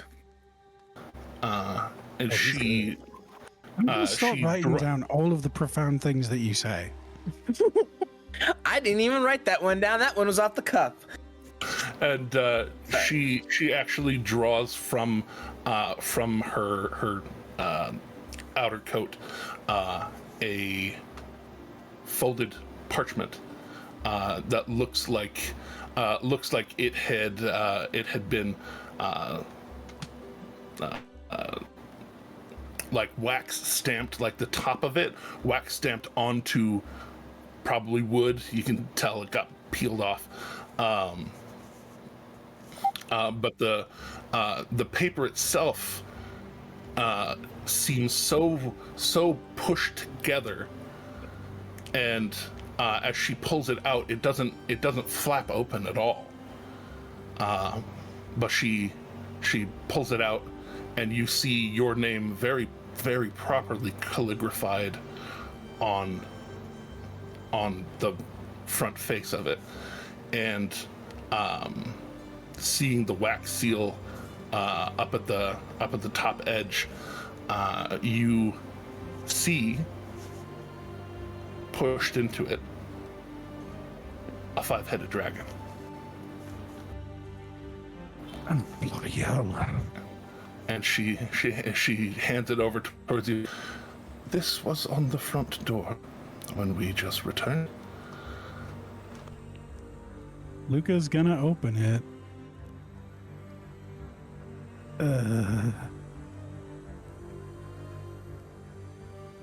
Oh, and I finally see that you actually PM'd me the amount. Thank you. Oh yeah, that was a while ago. Yeah, it was just forever. It's fine. It's fine. But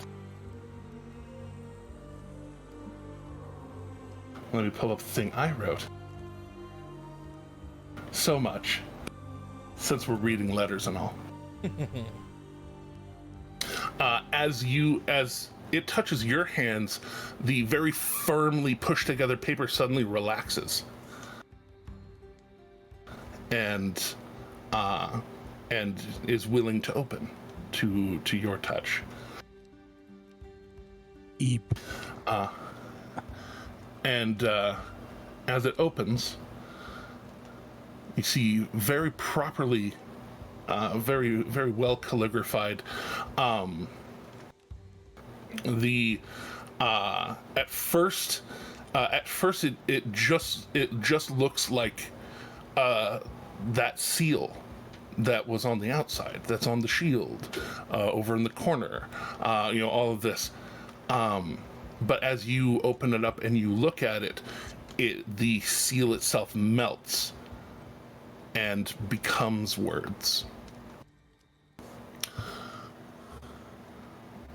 Most respected Lucius, Baron d'Abattoir, I'm most impressed by your team's display this day. You asked me why I approached you this way, and I'll level with you. I needed to know you were capable. Anyone can tell you what they want you to think. To learn the truth, one must see it for themselves.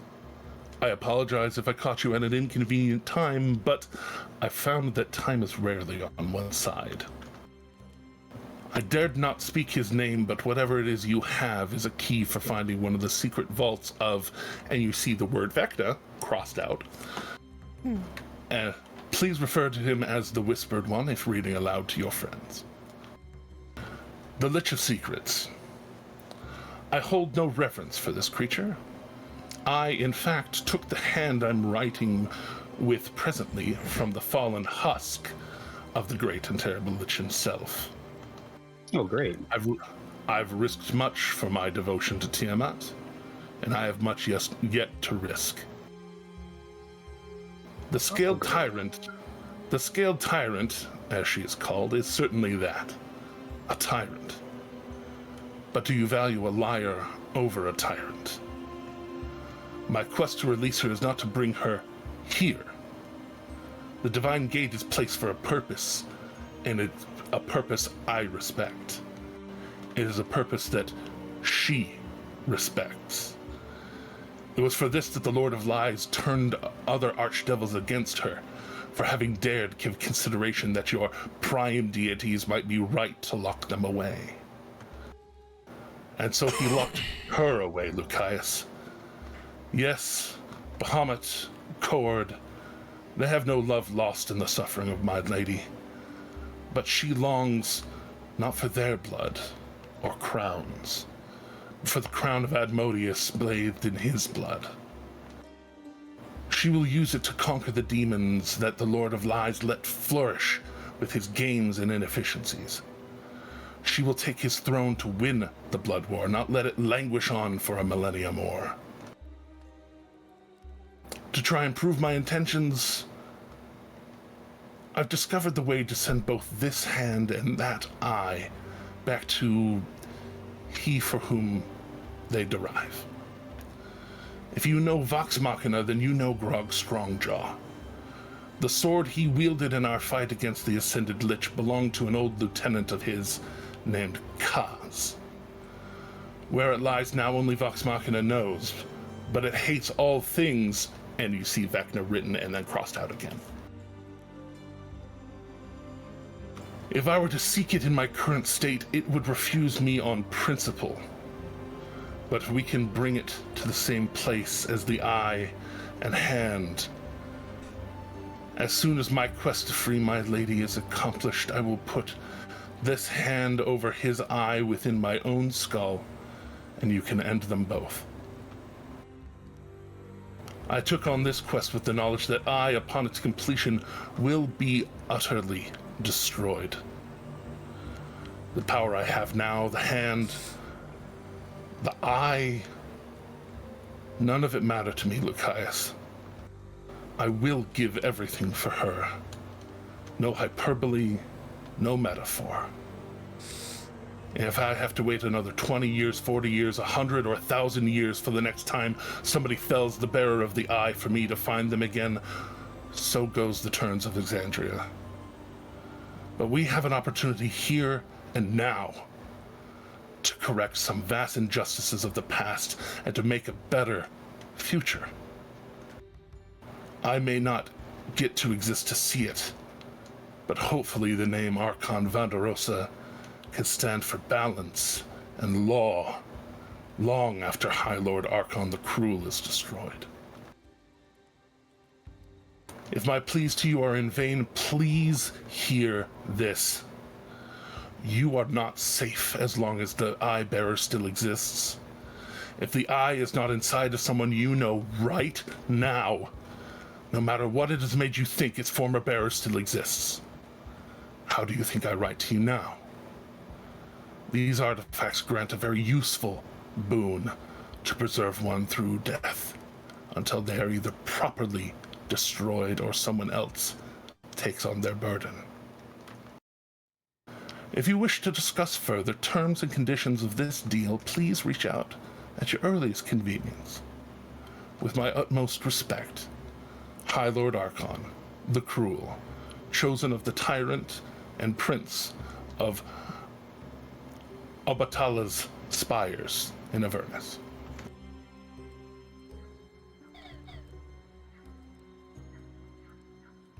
Well, Luca is just going to set the letter face up on the table.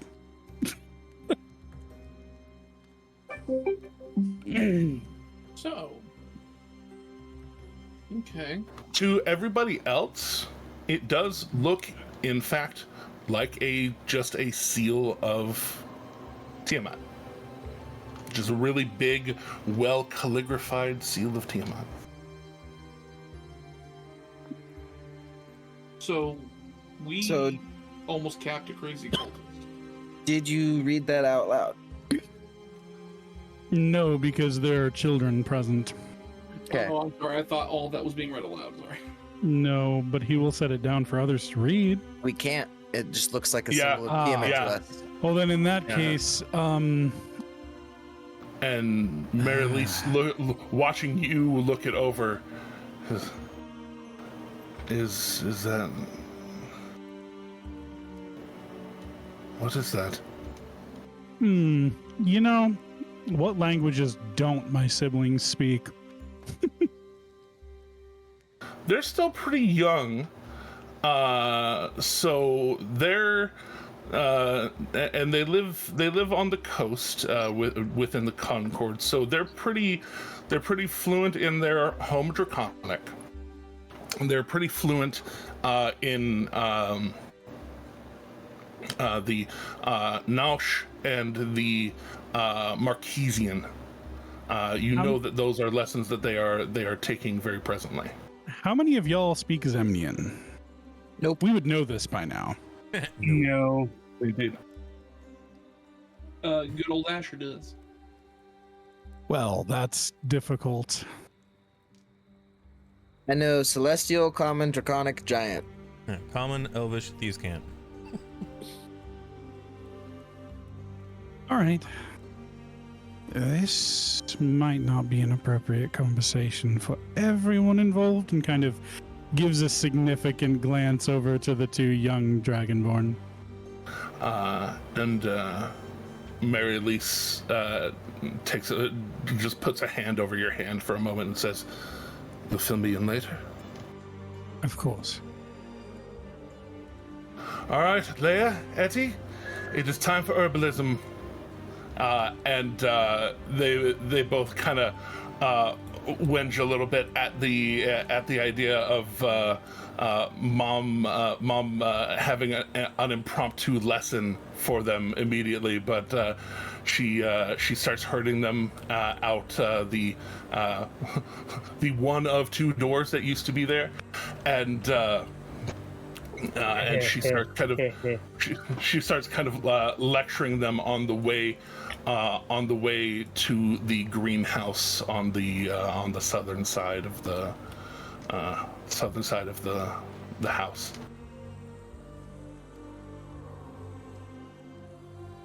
Once they're out of earshot, Luca will read it out loud for everyone, of course, following the instructions to not use the name. Okay. We will use the pseudonym instead.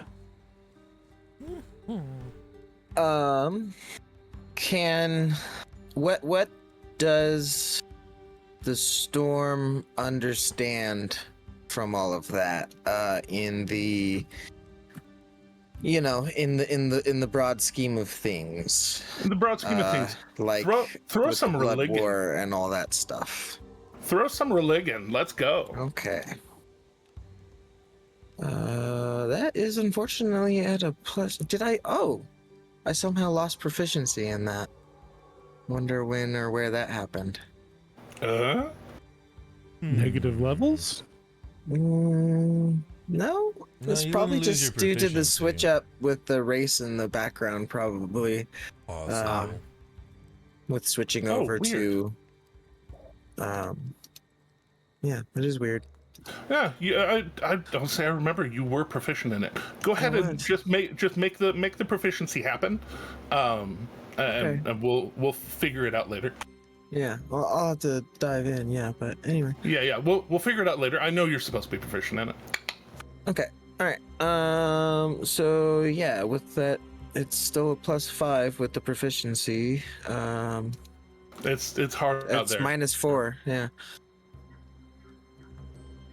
No, +5 is pretty average. Like, it's decent. I'm okay I was with gonna it. say I would say it's hard out there for the storm. I mean, it's with an better 18. than my -1.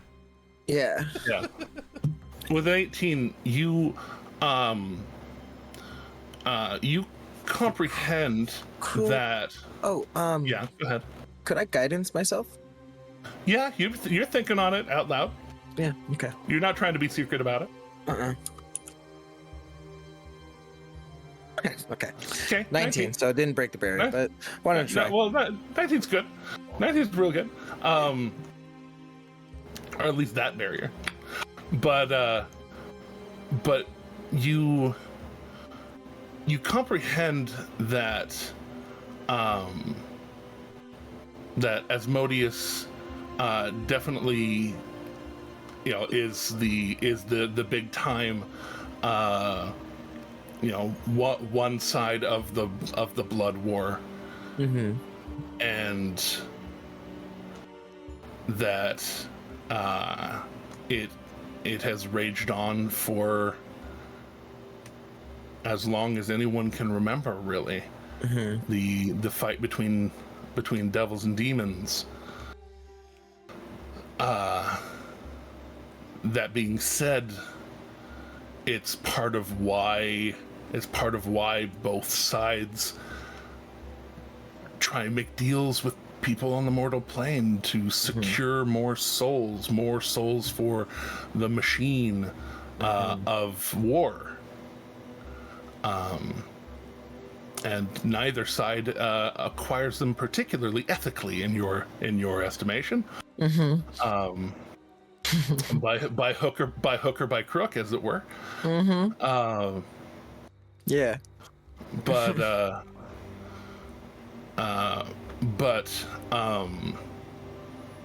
you know that an upset in that power dynamic would even if it were to become somebody who thinks that they're smarter than Asmodeus, that could put a weird a weird dent in the war and shift power in ways you're not sure what ways. But any shift in that power will have rippling effects. It'll have rippling. It'll definitely have rippling effects, and whether those end up calming down and balancing in any particular way, upsetting that power dynamic is pretty risky at least. Right. Okay.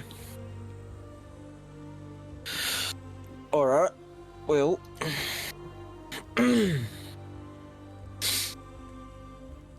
I will explain as much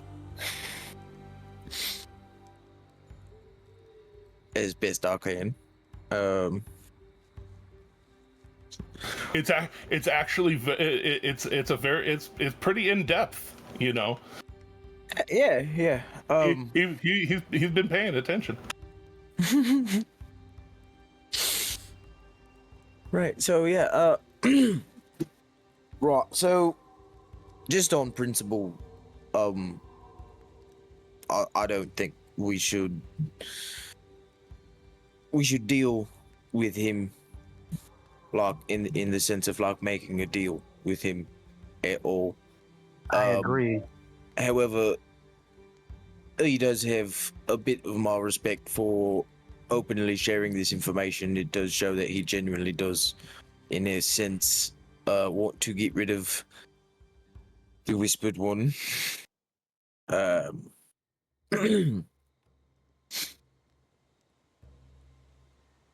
do not think it is wise to assist in freeing Tiamat.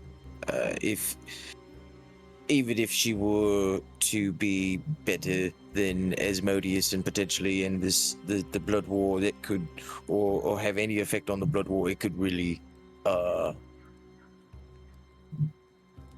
it would have rippling effects for sure across the plains.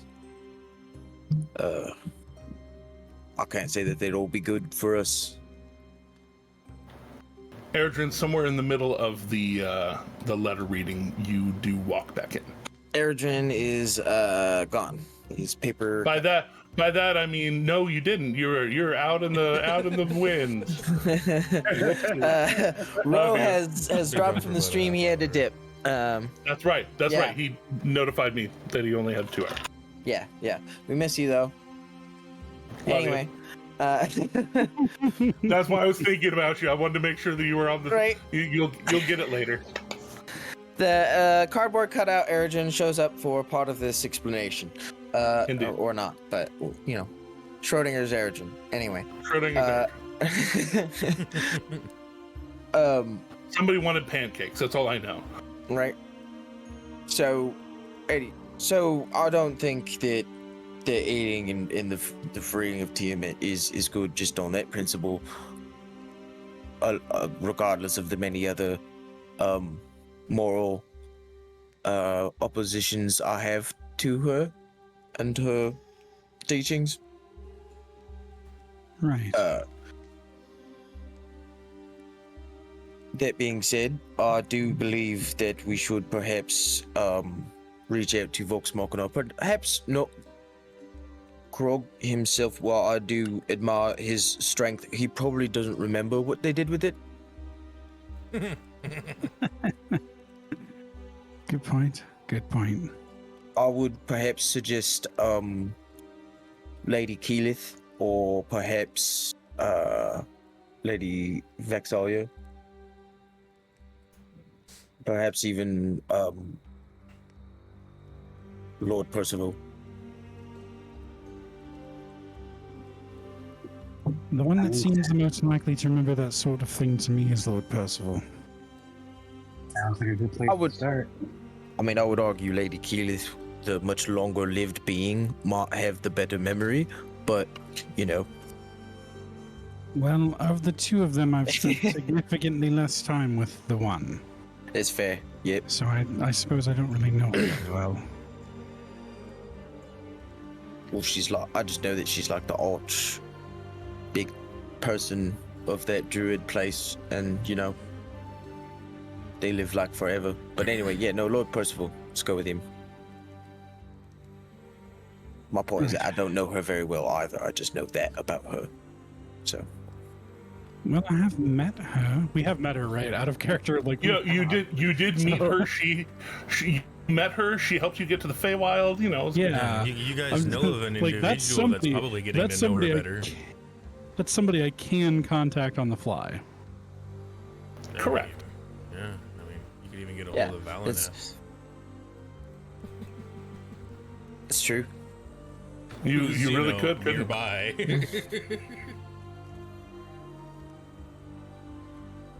Well, we've got options, but I mean, you make a strong point, honestly, for Lord Percival.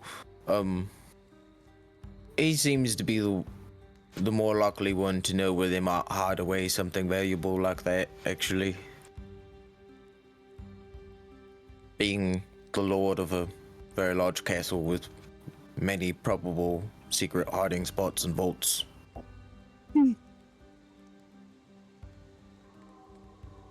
Well, one could guess.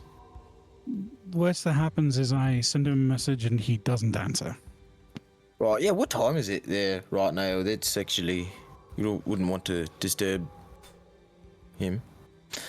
Could I make a intelligence check? Late in, it's later in the morning here, but it might only be an hour or two earlier, so it would be morning at very least, like daylight morning. Okay. He's like a lord and stuff. They're up early. Yeah. You would imagine so, at least. Exactly. I would. Yeah, I would guess. You know. I could always wait an hour and send it. That's not wait, no, it was late mid morning, 2 hours ago when you got attacked. 2.5 hours ago when you got attacked. No, it's definitely like it's noon. Definitely. Yeah. It's like noon here, so it'd be. Yeah, it's like noon or after here, so it's definitely mid morning there. It's the brunch hour. So it would not be a bad time.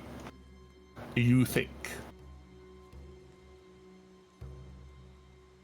All right. Then I suppose it would not be an impolite hour.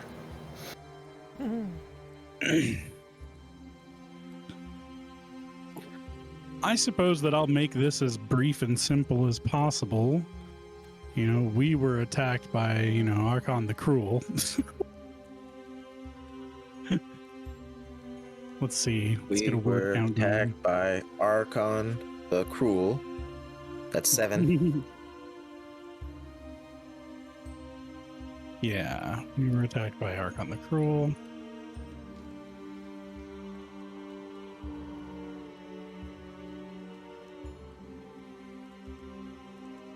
He's trying to free Tiamat. Told us about... let's see. It's the Whispered One, right? Mm-hmm. Correct. Though this is... You can broadcast this without saying it out loud, so if you wanted to use the word, it would be within your own head and within his head. I will use the word in that respect, then. Possible danger from Vecna. We find ourselves in constant opposition of his minions. Perhaps you could lend us use of the Sword of Chaos?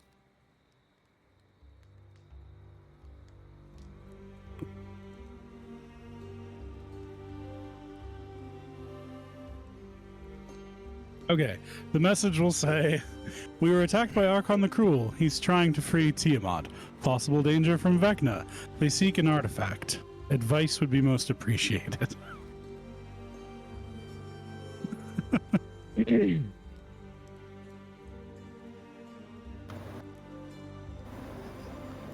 Gods alive. Yeah. Gods alive. I hate hearing that word. Me too, buddy. Me too. Or I hate hearing, not that word. I hate hearing his name. Same number. Yeah. My bad.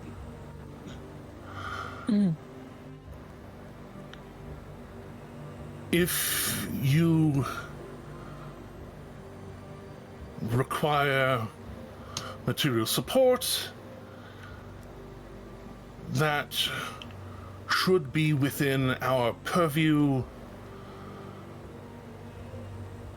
Visit Castle Whitestone at your earliest convenience.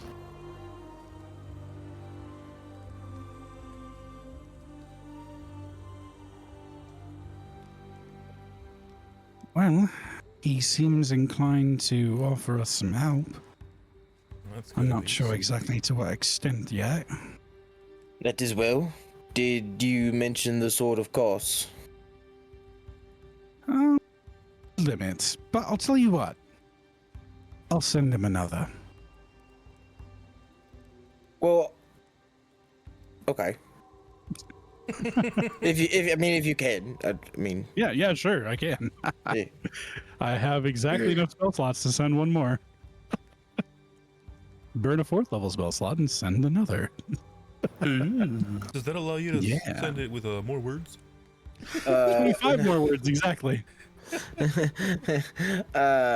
I would suggest asking about the sword and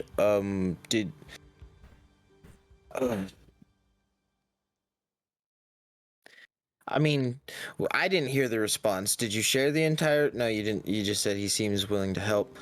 Luca would have no problem with saying the response out loud to you all. Considering the circumstances, it's not a keep it to myself moment.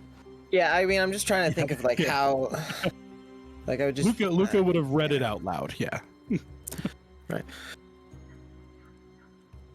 So, okay, well, I guess ask him about the sword, and then tell him we could be there tomorrow, probably. Is your staff ready to take us? It should be ready tomorrow. Tomorrow, yeah, okay. With any luck, of course. Right. I'm gonna check the charges on it real quick. It's got 3 out of 10 charges, and it regains a d6 plus 4. So yeah, we're guaranteed 1 teleport. Yeah. Yeah. Because it'll have minimum 8 charges, which is enough to get us 7 charges for a teleport. So yeah, it should be charged. And it won't use the last charge. Which I totally should have paid attention to.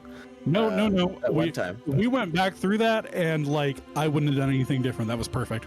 So, fair. Like y'all made the right call there. So we will ask we're asking if he knows where the sword is. Yeah. Do you know where the sword of, what was the name of it? The sword of Us. KAS. Thank you. Do you know where the sword of Cause is located? And there was one other thing you said you said we should ask about.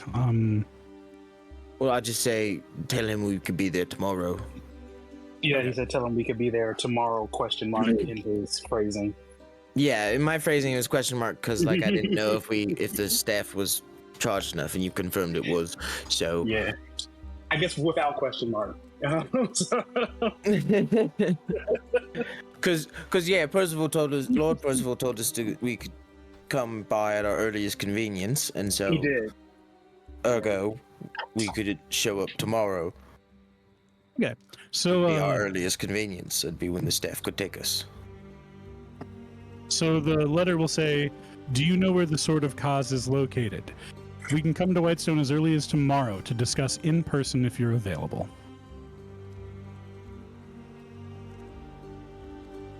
And it comes back again.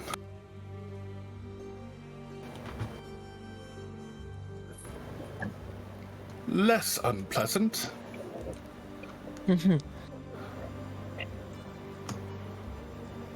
We turned that over to the Platinum Sanctuary in Vasselheim. Son of a bitch! About 2 decades ago. Oh dear. Oh great. Oh great. Last I heard, it remains there. Oh, well, that's good. Yeah, it's a Platinum Sanctuary. I mean, come on.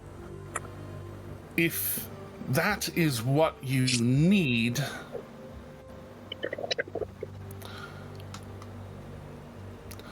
and he takes a second because he knows he only has 2 words left.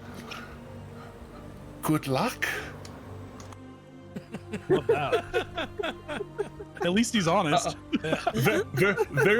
Very much insinuating to you that, like, that is not a power that he possesses anymore to bestow. So much confidence in us. I think what he's saying is that we're gonna have to break in. Well, whatever he is saying, we will ask for clarification on the morrow. Look. I have a vestige of divergence from Bahamut. All right, we at least have a way to talk to them, if not a potential trade. I didn't say it. You said it. We That's have all I have to say about that. 2.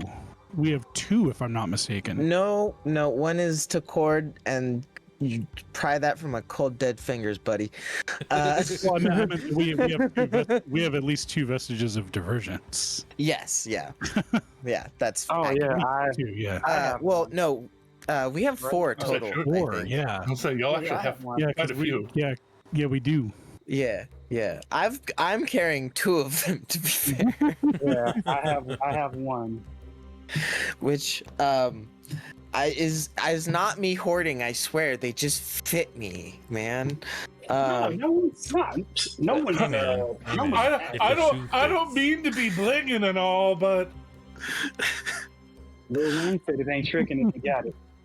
It's tricking if you got it. It ain't So- tricking if you got it. you know, Lil Wayne was actually really good at school, so you should listen to him. Which is also why I said, I was willing to potentially trade if we have to. Right. But anyway, right. So well, actually, still above table. Do I know how Vox Machina got to Vasselheim? That'll actually be a history check because that might not be in your immediate Okay, memory. I will guidance myself. Fair enough. You're thinking hard.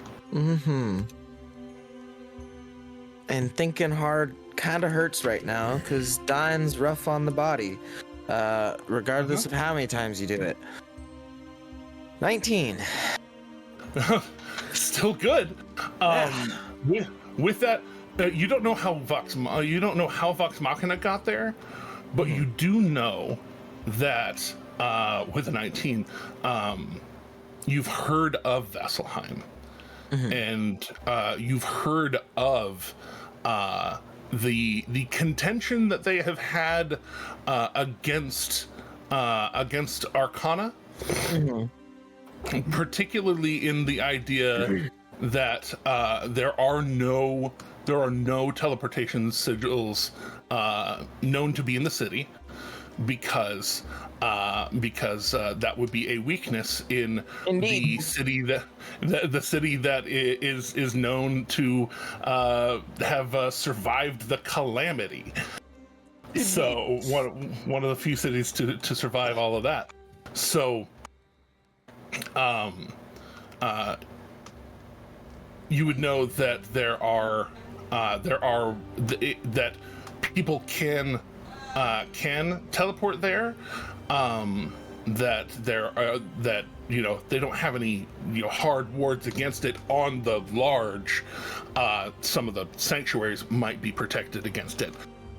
Some of the temples might be, but it's very much frowned upon greatly. And yeah, it definitely draws attention more than just like in Nicodranas, people very occasionally, not all the time, but to see someone apparate either from a dimension door or from a teleport or something isn't terribly uncommon. At least one teleportation circle or two that exist in this city alone. Mm-hmm. That is not a privilege that is afforded to people there. That being said, it is possible to get there with teleportation. Yeah. Okay. Cool. Yeah. Yeah. Otherwise, maybe airship travel.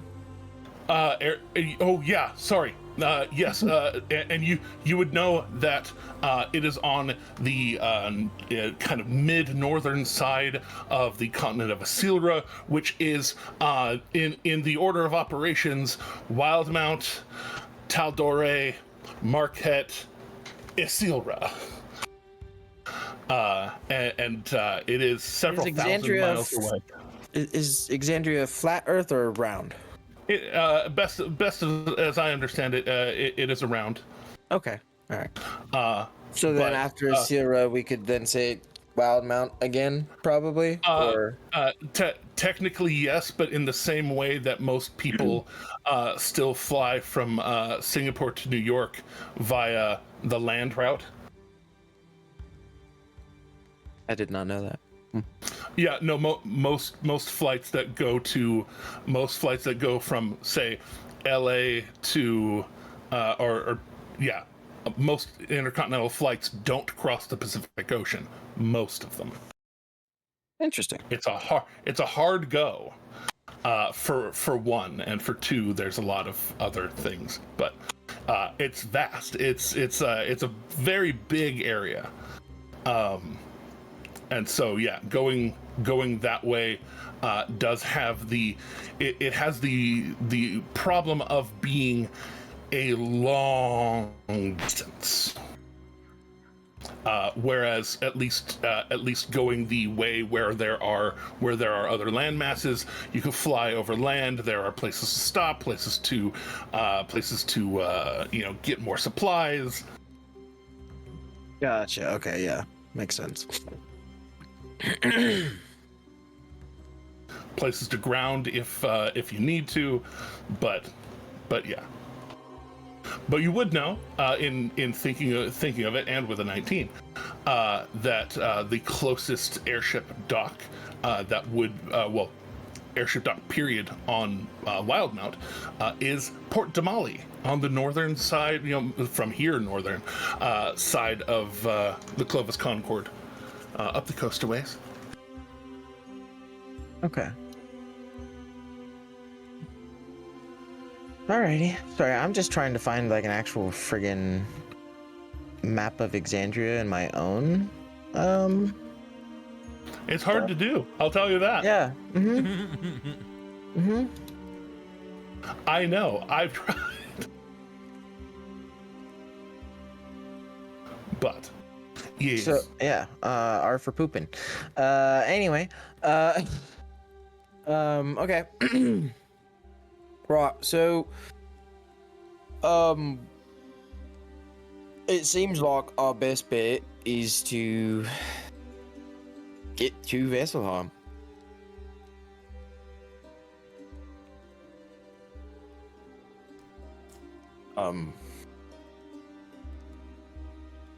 Get to Vesselheim, via some route or another,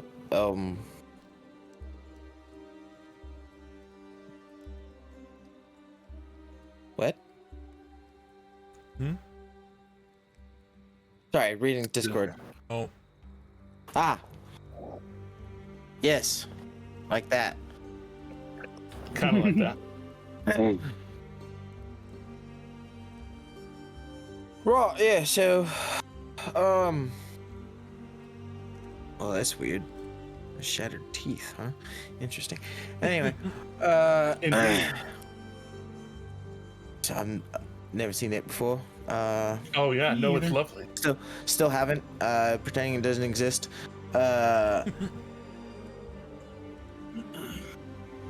Right, so that we should make our way to Vesselheim and see if we can contract use of the Sword of Chaos in our efforts to stamp out this cult of the Whispered One.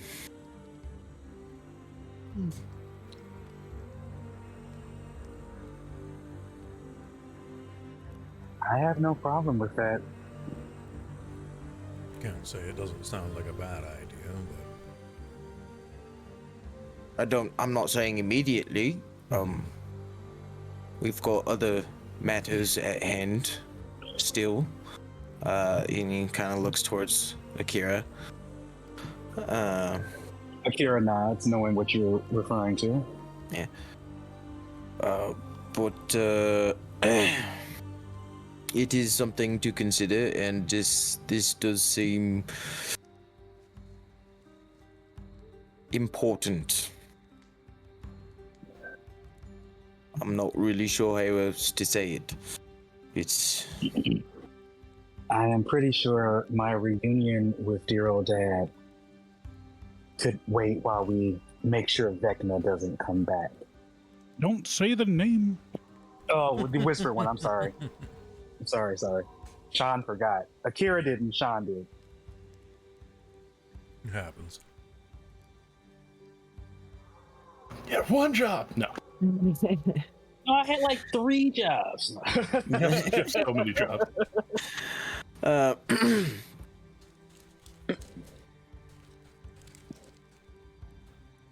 mean,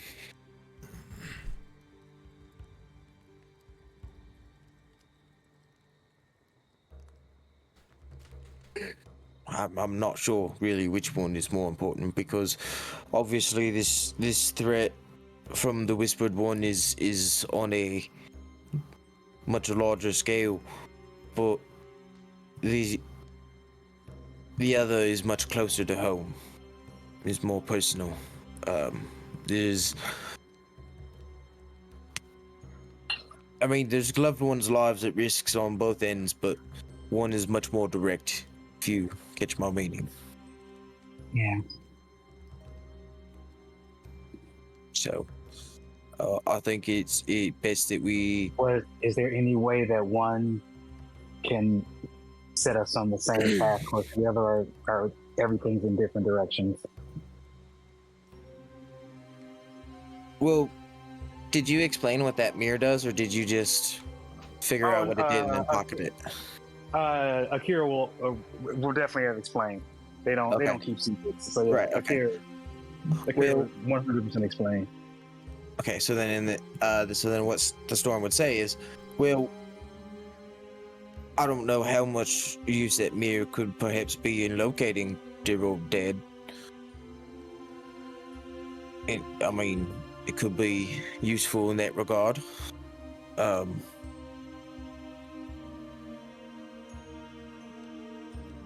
agree. If there were a way to quickly locate either of those,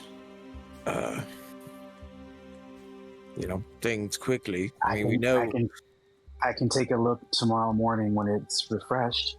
Of course. And then I can find out where dear old dad is, and the very next morning I could find out where we need to go with the Whispered cult.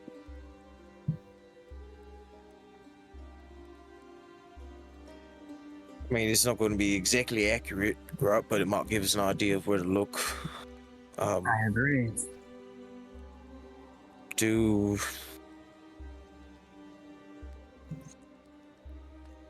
We don't know anyone who could just directly scry, do we? And it's risky in and of itself, isn't it?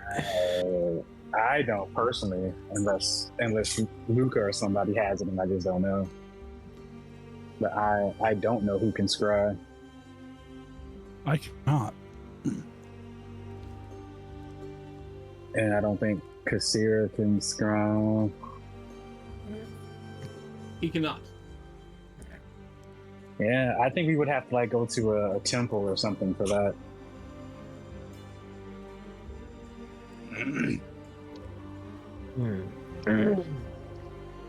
Perhaps Esku, maybe, or I feel we know other powerful Other magic people. You do Other know quite magic a number types. of magic people. We do. Oh, my grandfather. Duh. Would he be willing to attempt to scry on there? I mean, we can ask him. He's a pretty powerful mage. So if anyone would... That's no doubt, but isn't that sorry, no, that's not. I think I'm confusing who they're the father of, though. They're not the father of the dragon person. They're the father of the... No. Yeah. Okay. Yeah. The other side of the coin. Okay. The elf half of my half. Right. Dragon heritage. Yeah. Okay. I was confused there for a second. Right. So yeah, I mean, we could do that. That's also on Taldora, so that gets us, Well, actually, I mean, do we even need to go there? Could we send to him and ask that he do the scrying and get back to us? That way, in case it's here on Wildmount. I mean, just trying to think what would be more efficient for us. Would probably be better to get the information first before we make any moves. Yeah, information and go from there. That way we know, at the very least, we're not wasting our own time and resources.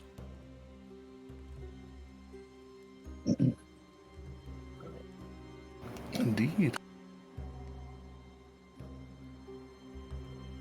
Well then, is there anything else to do with this before moving on to anything else to do with the rest of today?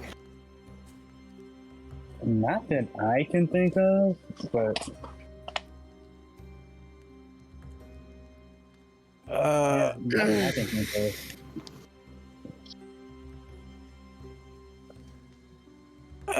Doomerin is gonna do some, before bed this day, he'll do some deep prayer to the primes for guidance. But, okay. I can't really think of much else, especially since today's technically a holiday and a lot of places are closed up, so there's really not much to do. Which totally makes sense, and yeah, so like D&D to escape reality, not have to deal with all the stuff closed on Christmas. This is a day that we To get be take fair, 2 Thanksgiving, long rests. but Fair enough. but yes. places don't close on Thanksgiving. They just have reduced hours. Come on. Nah. No, that's fair. That's really actually fair. A ways later, while y'all are discussing, Mary Elise does come back and come sit with Luca again, and you realize that Reginald has in fact she assigned him to make sure that the children don't come in here, and then coming back, I assume it's something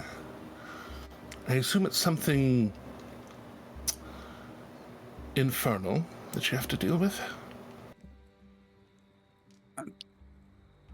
Well, I guess I can read her the letter.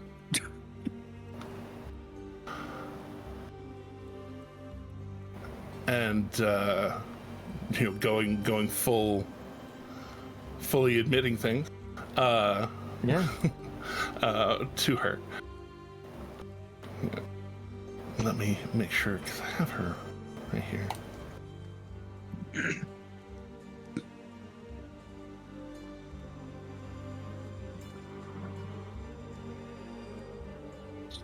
She has some smarticles and things, but all right.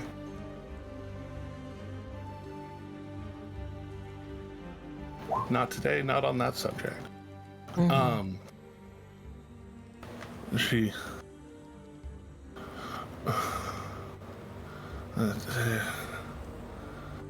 I mean, from what I know of Lord of Lies, overthrowing him would be a good thing, right? As weird as it sounds,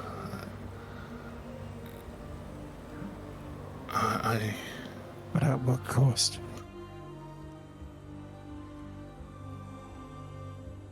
I'm not sure if the method is worth the result.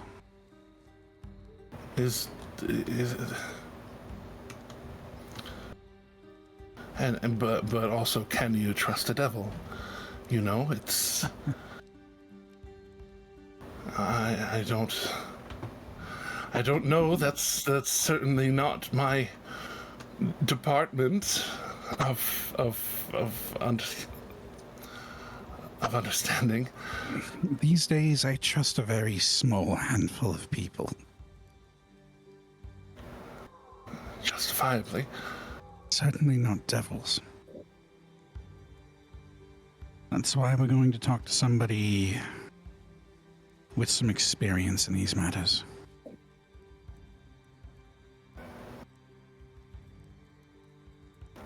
We'll be going to Whitestone tomorrow to speak with Lord Percival. But what was that name? That name again? His name? The one. The Archon?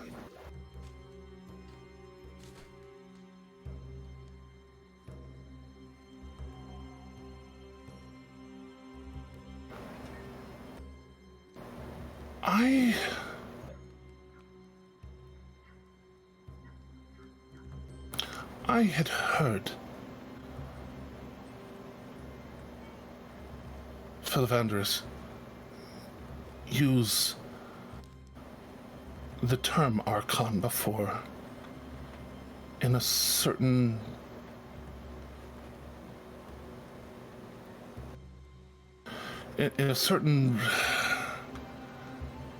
way. I thought he'd said the Archon, and so the Paragon of whatever, right? I think, I don't think that's the context of his name. No, I know, but... But yes.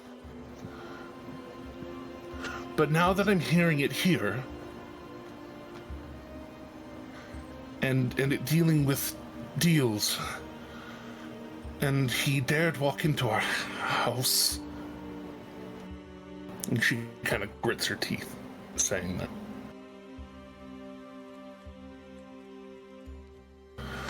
I have a fear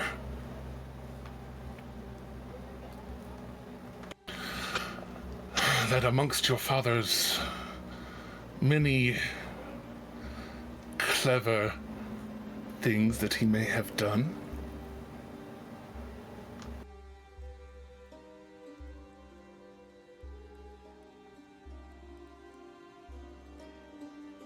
you think he made a deal with this one?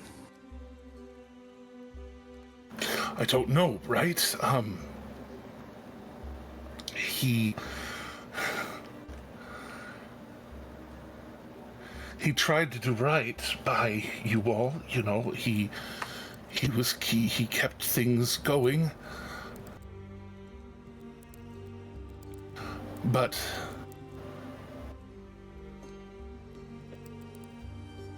but he had made a deal with an Archon to protect something. I don't remember exactly. It's been years. It's been so long. I could ask him. You could ask him, and much to our embarrassment, the prison he resides in is here in town. Oh, that would be easy, of course, but 25 words at a time I could ask him. Although it's not all that strange for a son to go visit his father now, is it? Are they? Are they Archon? Indeed. So I just... Now I'm extraordinarily curious as to the nature of his dealings with the devil, if that is in fact what happened. Me too. You,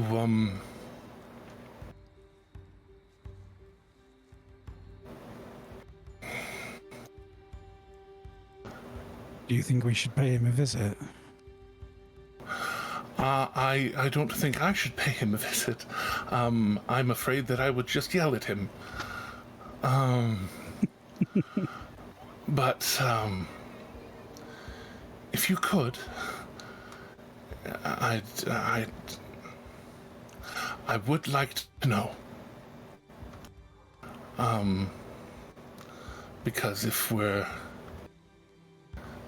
sitting on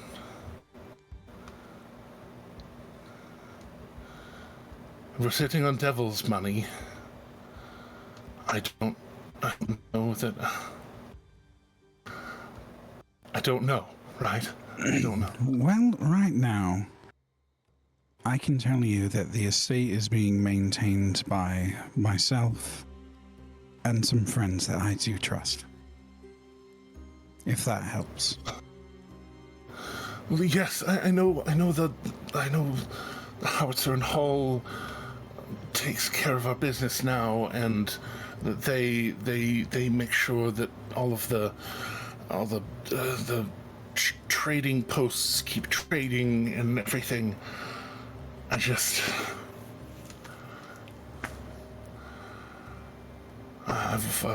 wondered why our fleet was confiscated. I've wondered why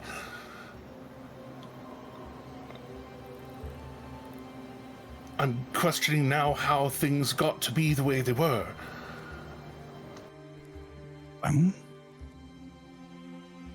You give me a list of the questions you want asked, and I'll ask them. Assuming it's safe to do so.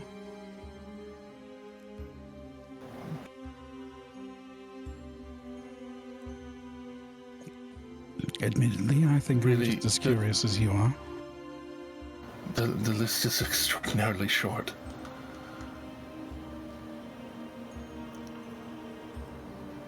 Is or was our business being maintained by a deal with the devil? Or is that deal still in place?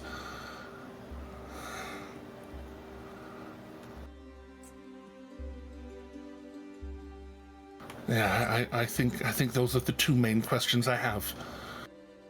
But maybe what the nature of the deal is, if he can even speak of it. I've tried to be understanding. I've tried to be proper. I've tried to keep things together here.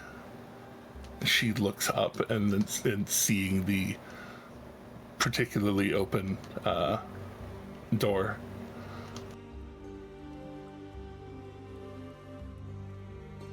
But she points towards the hole. That is not the only hole that has been in our house as of late. That will earn a curious head tilt from Luca.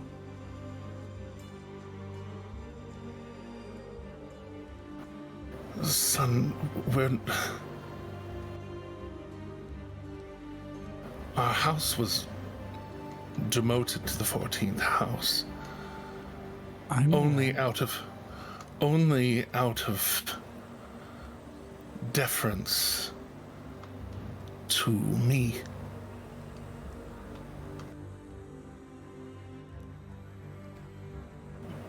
And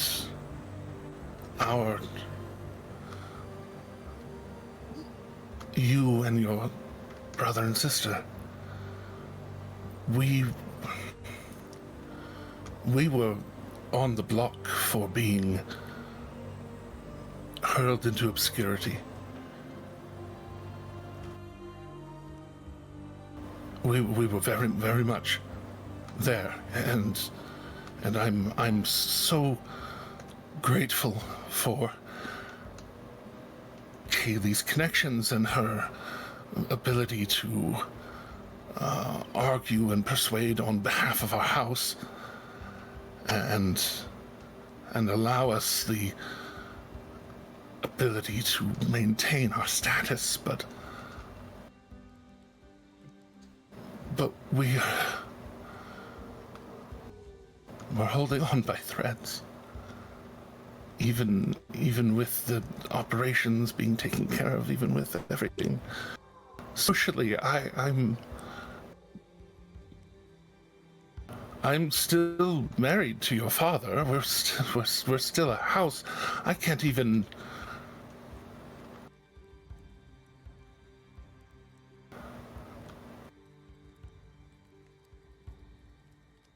It was easier to keep up appearances whenever Van Rant was still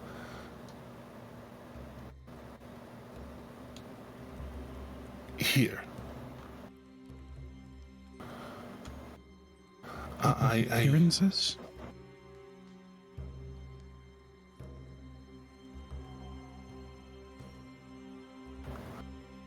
I knew your father was into some things, and he and I fought about it a long time ago, and for the sake of keeping our house together, we've maintained residence.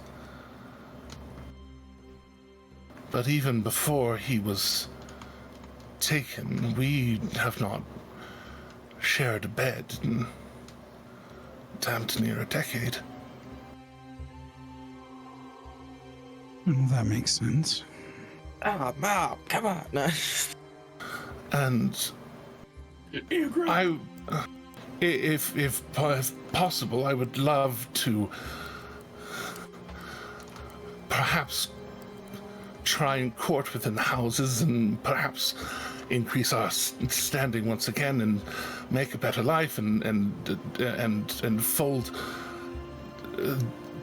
Debatoire holdings into another house and just make things, take away the pariahdom of being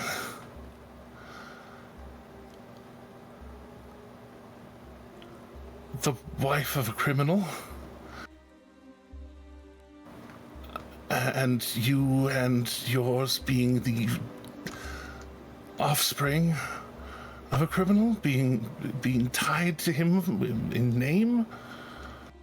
I know you're proud of yourself, and you should be, and I'm proud of you, and gods, I don't want to take away from that. But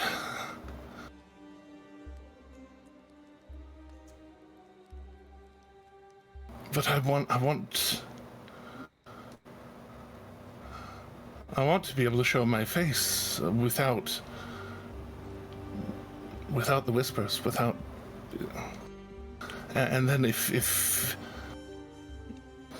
if other people find out, and it's true that your father has dealings with devils, I'm not sure even a good word from Kaylee Shorthalt would be able to keep.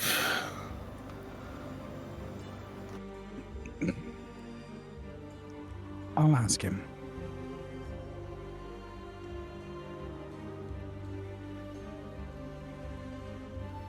And yeah, perhaps more importantly,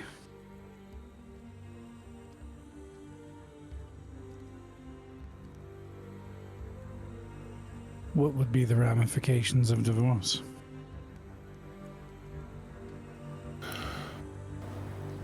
Well, he's the one with the title. I'm not. I I'm married your fairly father certain he lost that. His imprisonment. Unfortunately, because he is the debitor for which our name derives.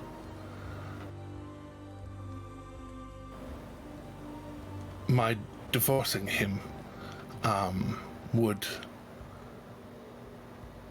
sever the assets. The asset of our house would be sold to take down parts of his debt. Possibly it would free him from his debt, but I would get whatever else was left, possibly, if there was anything left. And see, I would merely be Marily's Fontaine. Man, that's a name from history. What's it take to be a lord? Right. If one could petition, I don't. There's history involved. All of the, the Noldar control all of the things up in Guardian, and even though the Uladons that the Starosta, or the Marquis here, they're Marquis, the Marquis that runs Nicotranis, even though his family is more, they were admitted partially because of their tie to the Dwendalian Empire, and at least with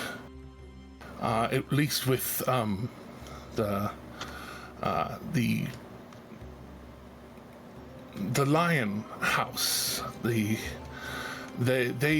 had their great marriages, and oddly, the Del Conte, Bovisa, and Lion homes, that's all kind of came together in marriage in a way. And to be fair, the scion of their house, the one whom is set to inherit there, she wants nothing to do with it, and hasn't abdicated that responsibility officially, but she's a prize fighter now, traveling around, and tattoos and shows. And are you aware that one of the 12 has been removed?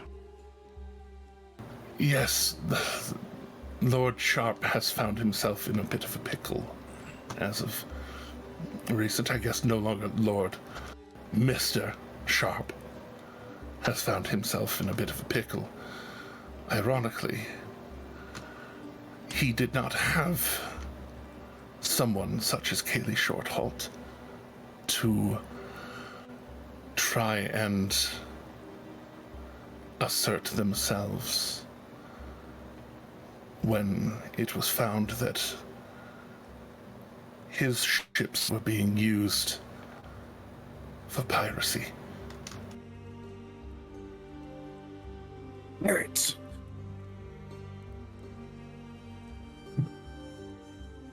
brought a lot of attention to himself when he seemed to almost start a war with the lavish chateau. And, wouldn't you know, Ms. Marion over there knows some people that are very good at finding dirt on other people. And when they found that several of his boats had been reporting to Darktoe multiple times, multiple ways, he was brought low very quickly. His assets seized, him being he was able to escape at very least, but nobody really knows where. His family sent off somewhere. Well, I'll tell you this. If I was able to learn about father's ties to piracy, then I'm sure others could too. So that was exactly why. That was exactly why he was caught in. Yes. Whatever other schemes might be. I don't know about involvement of devils and things of that sort yet. I'll ask, provided he gives me a truthful answer, which he might not. I'm working on independently diversifying our wealth. Legitimate means. It's a slow process. It takes time. I've invested a significant amount into that. It's no great fortune. It wouldn't even clear father's debts. But it's a start. Don't clear his debts. She looks you dead in the eyes. Oh, make no mistake. Language. That was a comparison of the amount, not a state of intent. Good. I just want to tell you right to your face. Don't. He deserves to be there.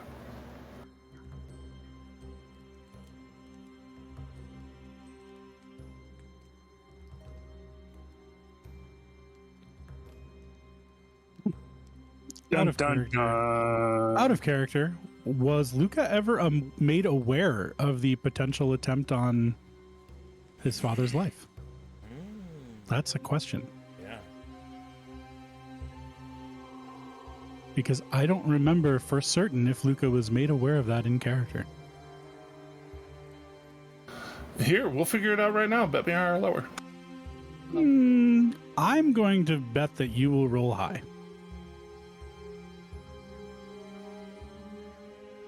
All you right. did not. Well, then roll lower than a 32. Oh, dear. You know what? Percentiles are not really my bag. We'll see. Motherfucker. Really not. Really not. Oh my gosh. No, you were not made aware. You know what? I have a question. You have a heroic inspiration if you want to use it. I do. Okay. I mean, this is just. That's the only way I can give you more. You know what? It's worth a shot. Okay. It's worth a shot. Roll even higher, it's gonna happen. Oh, I will. 60 something. 69. Nice. Come on. That's a 69. Nice. I'm gonna argue because I rolled a 69. That's the only number that could win. Well, you did. Well, you did say a reroll. You did say a reroll. So I will also reroll, and we will see if I roll higher than a 69. 71, Nice. Baby. It's Nice. so close. Why are they so It's close? so close. We dance with I don't these. We dance. This is not the first time. This is not the first time. But in that case, yes, you were made aware.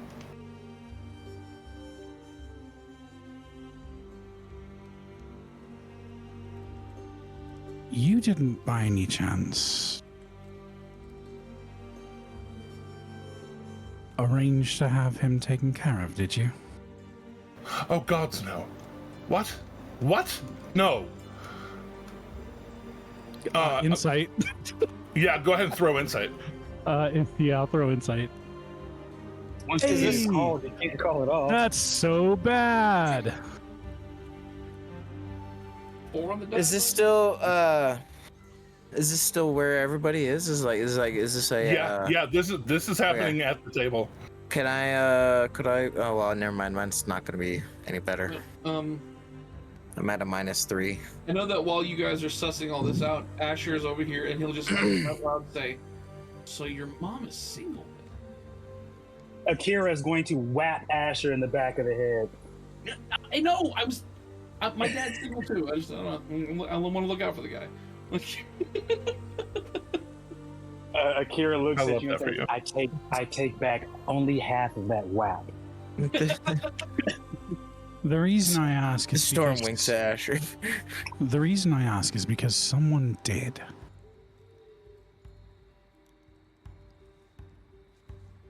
She looks deeply concerned about that. Like, while he was in prison? Yes.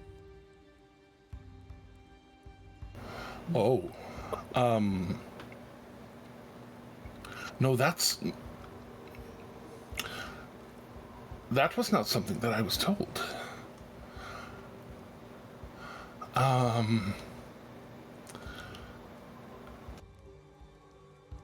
You'll have to forgive me with all of the revelations tonight for thinking perhaps the worst, but it would be a tidy way to have cleaned up that mess, wouldn't it? I understand your concern.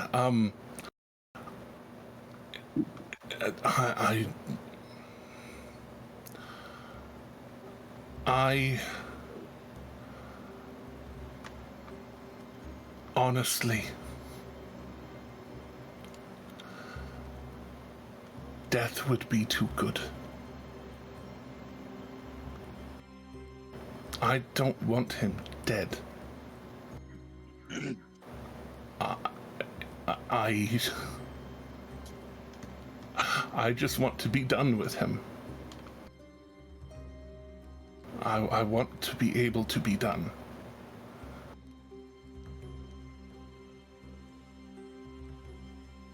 And it's not that Akira is not taking this whole conversation seriously, but because they are sitting next to Asher, they definitely slide over some more of the breakfast snacks and like it's popcorn. Like, oh, this is deep. So The Storm over here trying to contemplate how to become a lord to get more respect for Cordites. Wow.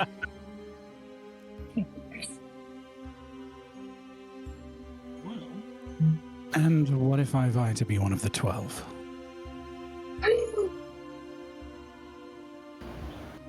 If that was Sean gasping, not Akira. if you were able to take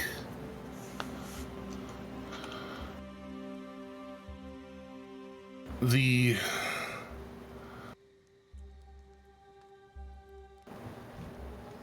houses only truly convene that kind of business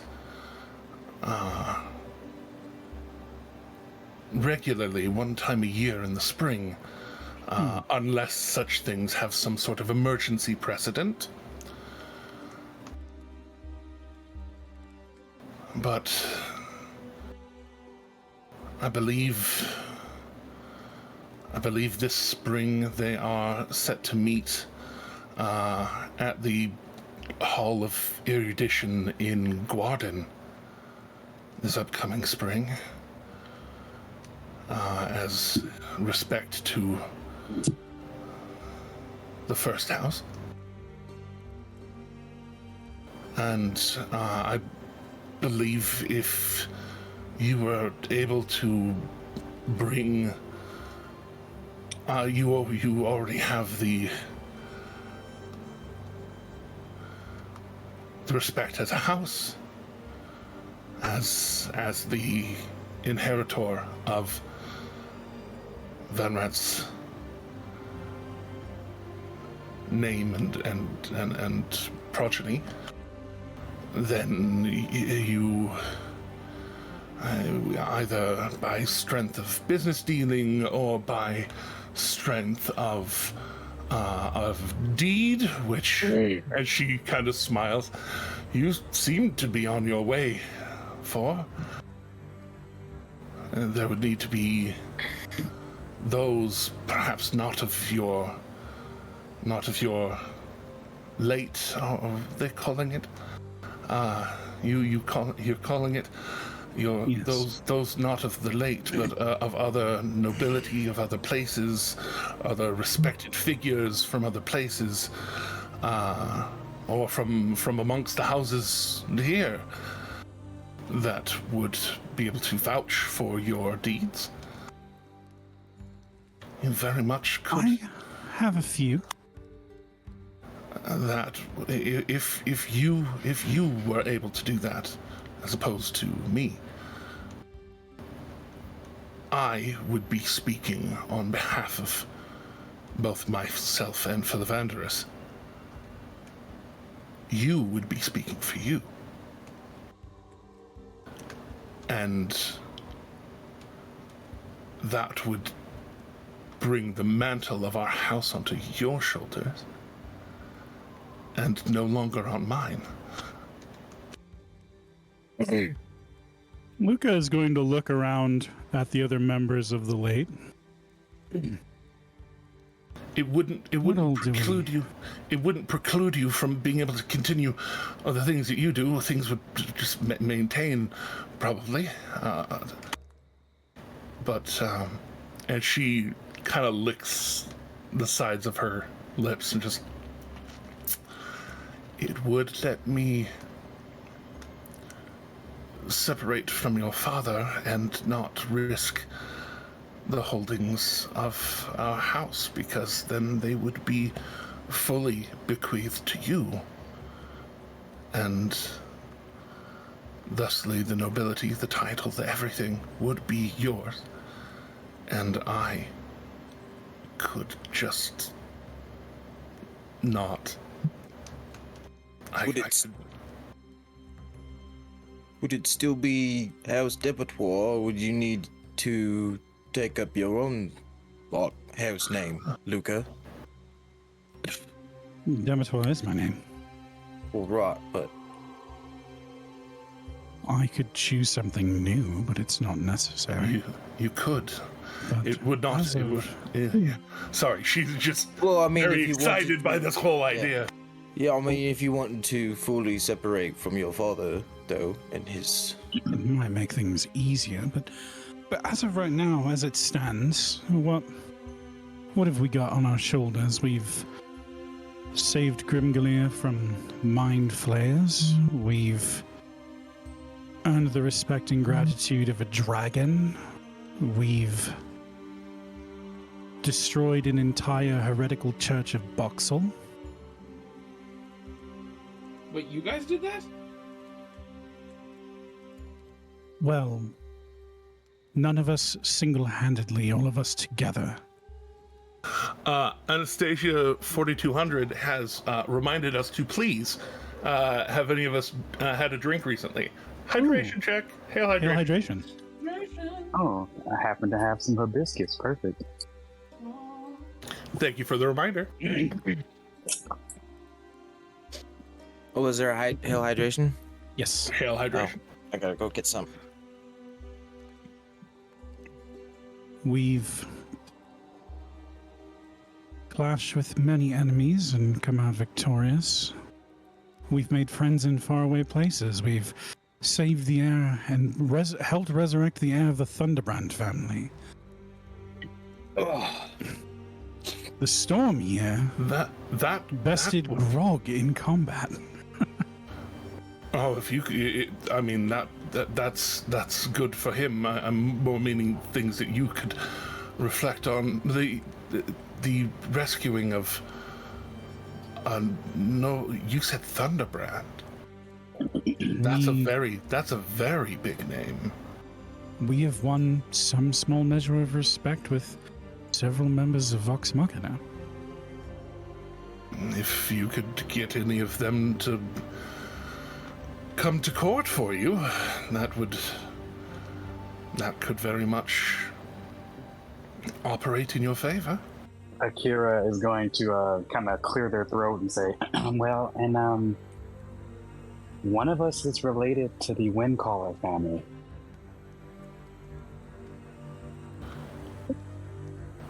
I'm not. Smile. I'm not familiar with that. Where do they hail?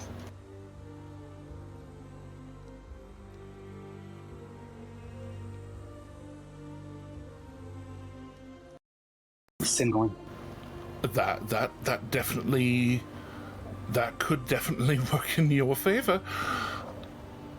And she kind of looks towards Luca. I thought you said you weren't marrying within the nobility. Perhaps at the time I didn't know. And she smiles very broadly. Just, I figured. Akira's like, I'm a noble. And tomorrow, with a simple message, we'll be meeting with Percival Frederickstein von Musel Klasowski de Rollo III. So, Lord, good heavens, that's Lord, a mouthful. Yes. Well, Of Whitestone. Perhaps you could extend your invitation to Lord Percival von Kowalski. Yes, Lord de Rollo. Even I couldn't say it right. I feel so bad about it. I really tried. Oh, a shame. No, I'm just playing. I know, for real. You can't win them all. Oh. Well, maybe if Percival could be so persuaded to put in a word for us, but let's make sure that we continue to do well by him first. Indeed. And you can see like she's breathing just a little bit heavier in the oh wow. Is this what hope feels like? It's been a minute. You this is extremely good. This is extremely good. I can't make a guarantee, but given time, I wouldn't put House Debitor, or at least not us, out of the running yet.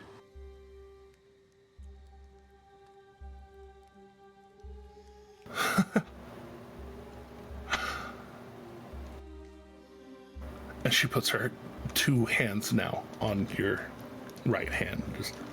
I'm working on doing things the right way. It's not the easy way, but look where the easy way got us. I'm so proud of you.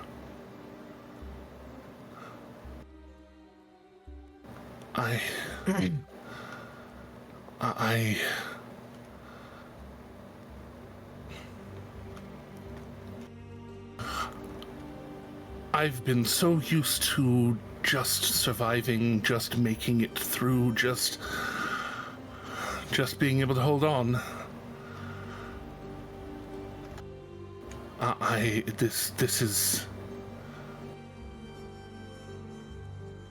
This is genuinely the best thing I've heard in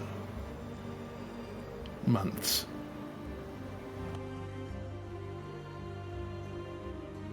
I was so afraid when you left. I was so afraid. And now you're doing all of this. It's not all on my own. My friends here have been along for the whole ride. And it has been a ride. She reaches her other hand over to Akira. Just kind of squeezing their left hand. It actually reminds me Shade.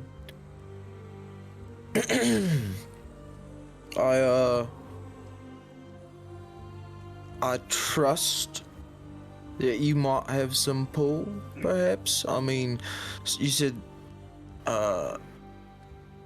Meredith, you said that the some of the nobles have influence from the Dwendalian Empire, correct? I mean, well, you see, the Uladon house is connected to a member of the Cerberus Assembly of the same name.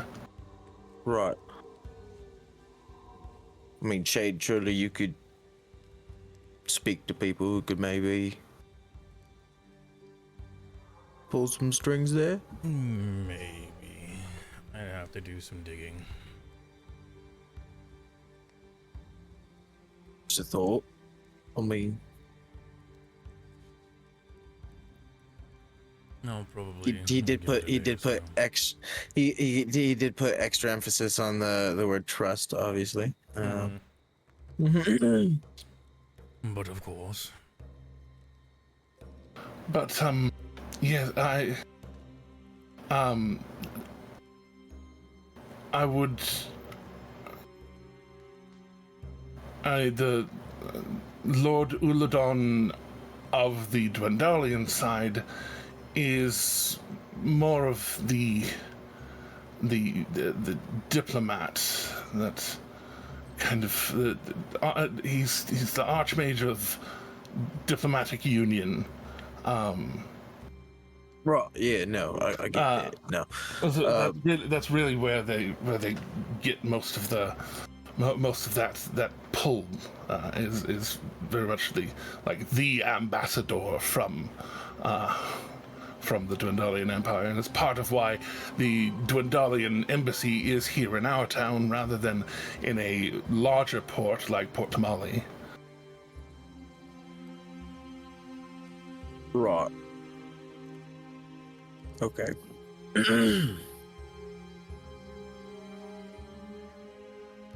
But I'm just meaning that, like, maybe the Arkan Trust could still help, like, influence some people's opinions. Who knows? Who knows? Like, I don't know.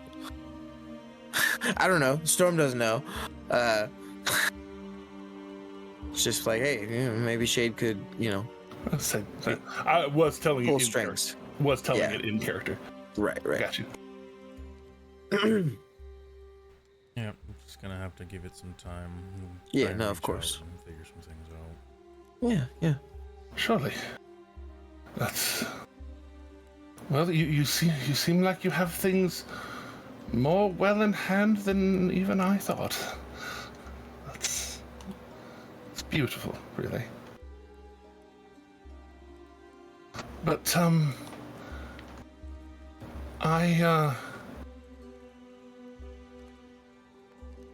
and she kind of stands up in that, and still in that kind of fervor of like things are moving that she didn't even know were moving, and just I need to pardon myself.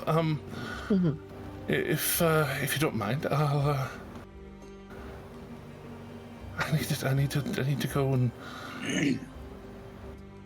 Yeah, I'll be about if you need me. Just have Reginald call on me.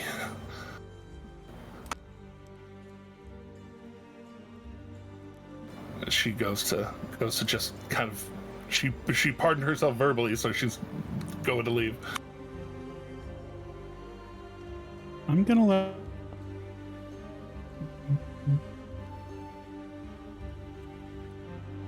Besides, it appears I have to go see a prisoner. Well, indeed. I mean, you could give yourself like a day, you know. You don't have to. Well, and that was where I was leading was is there anything else that people want to do with this day? Shut down for prep. Finish paperwork. Put in a request to see Philavandrus tomorrow because it's a holiday. Right now it's a holiday, so I'm not going to do that today. So tomorrow would be a good time, probably in the morning. Mm-hmm. That way all that paperwork's done, and I can also, have the paperwork for getting the house repaired done.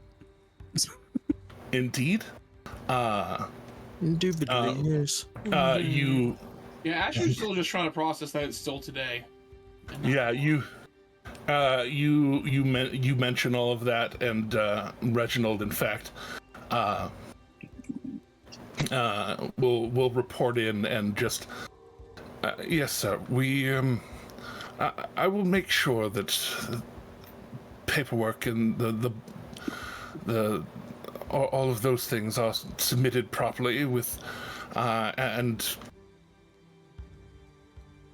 Howitzer and Hall, our solicitors, of course, will make sure to deal with all the I dotting and T crossing, as it were.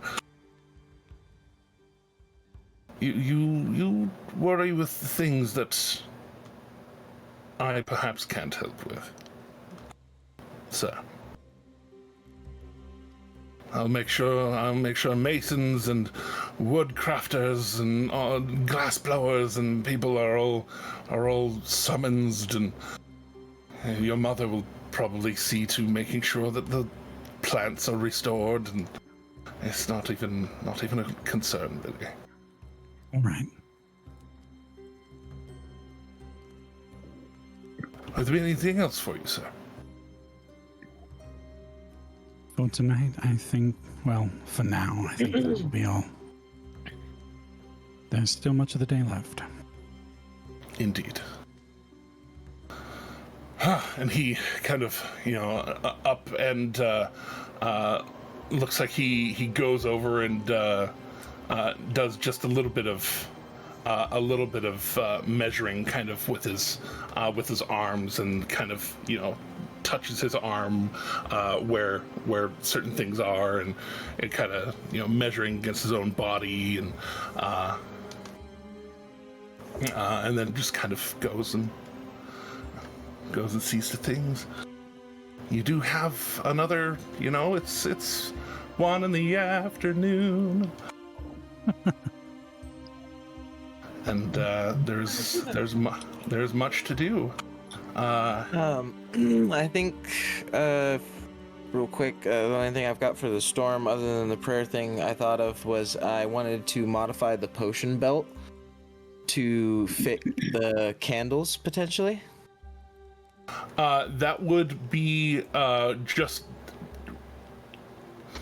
that would just be time, honestly. I just kind of want to bend the rings a little further open, just to kind of fit a candle. That being said,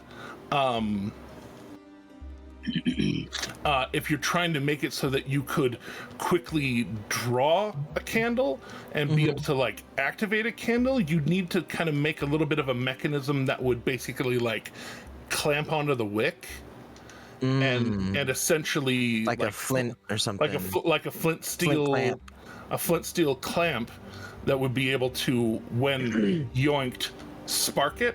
So go ahead. Well, I do have a tinder box. so I can. Well, yeah, you have some material. You have the equipment for sure. Mm-hmm. So go ahead and throw. Are you a tinkerer? I am an artificer initiate. For which set are you initialized in? How do you mean? What are your tool proficiencies? Ah, yes. My tool proficiency is Smith's tools. Oh, okay. In which case, I will count it as a proficient intelligence check. Because it might not be broader smithing, but you have enough knowledge of metallurgy and things. It would make sense. Okay. And are you just only trying to do it to one ring, or are you trying to do multiple? Because I'm going to make sure to be forthcoming. The ones that you alter, those will be candle holders now. They won't be able to hold potions. They will not be potion holders anymore. Okay. So at least until you repair them. Right. I mean, I do still have a few candles left, so it'd be useful for a while. But then, exactly. No, you'll have so many candles left, my guy. Oh my god, so many candles. I don't know. And you can rage eat those. That's the fun part, really. Right. Yeah. I mean, I don't know that we have that many. I know that we still have the one that's essentially a full necklace of fireballs, is what you told me. So I have it listed as a candles of fireballs. Should just be candle of fireballs though. But anyway, and then I have the candle of heal and candle of mass heal, and those are the only ones I have listed. Oh no, that wasn't supposed to be one necklace of fireballs. It's not nine candles.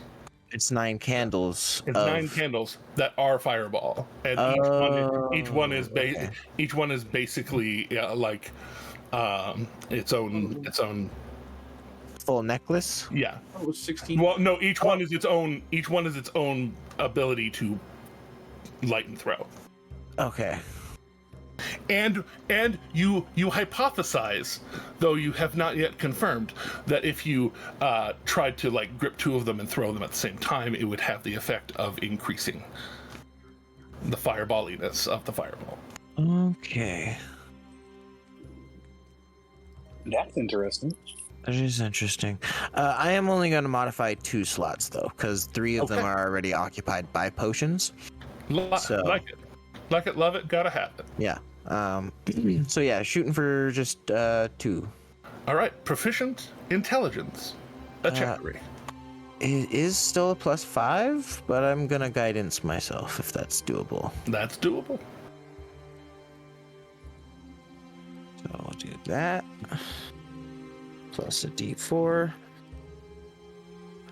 16. Oh sure, no, it's not the hardest thing in the world. But failing at a certain degree would definitely fuck shit up. Right.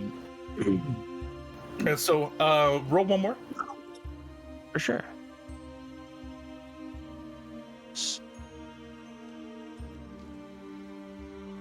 And 16 to 16.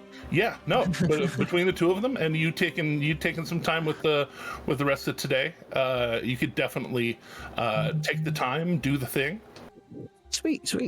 Nice. Take the time. Rest of you, Kassir still contemplating the timey-wimey oddness. And or Luca's mom being single? Yeah, no, that was my first thought whenever I heard all this. I'm sitting there going like, she's single. My dad's single. So my father is not a shy man when it comes to people of exotic races, you know. So it's true. You are very almost violently aware of that now. You see, I'd like to remind you that I am not afraid enough of your patron to not put a fist through your face.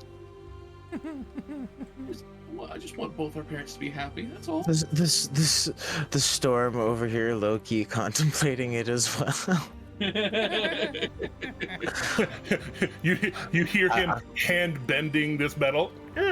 Trying to hook up with him. Eye on you. Hook up with him. That's what's happening. He's trying to. I mean, to be fair, how old's your mom?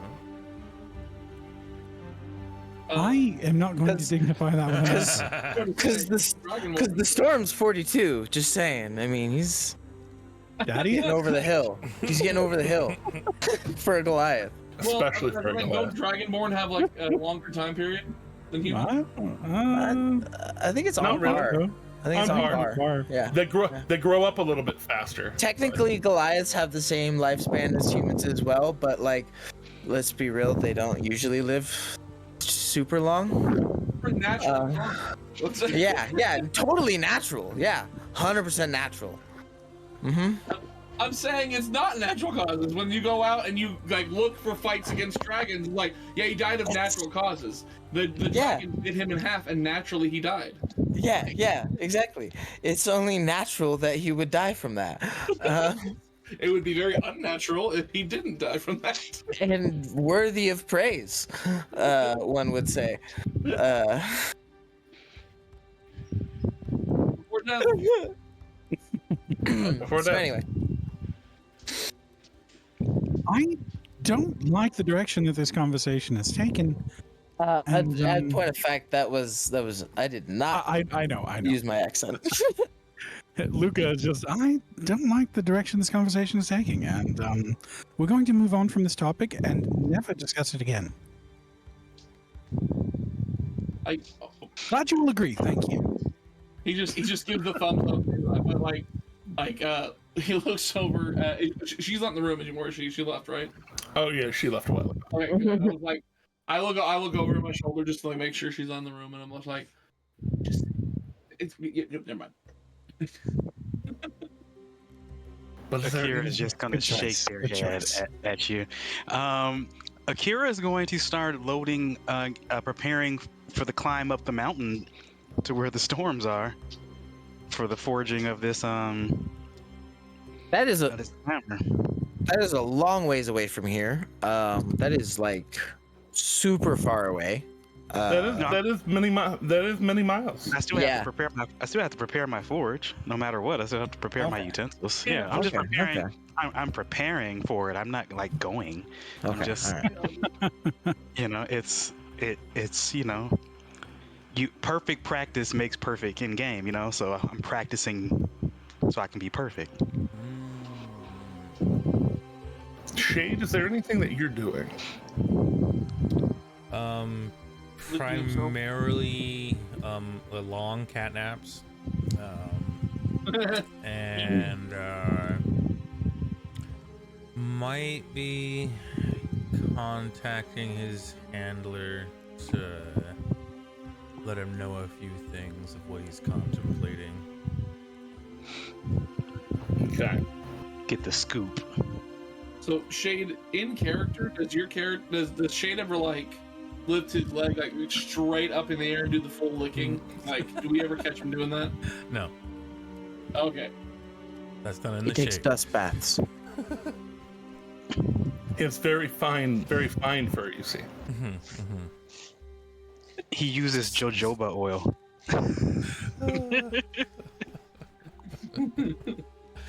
Maybe.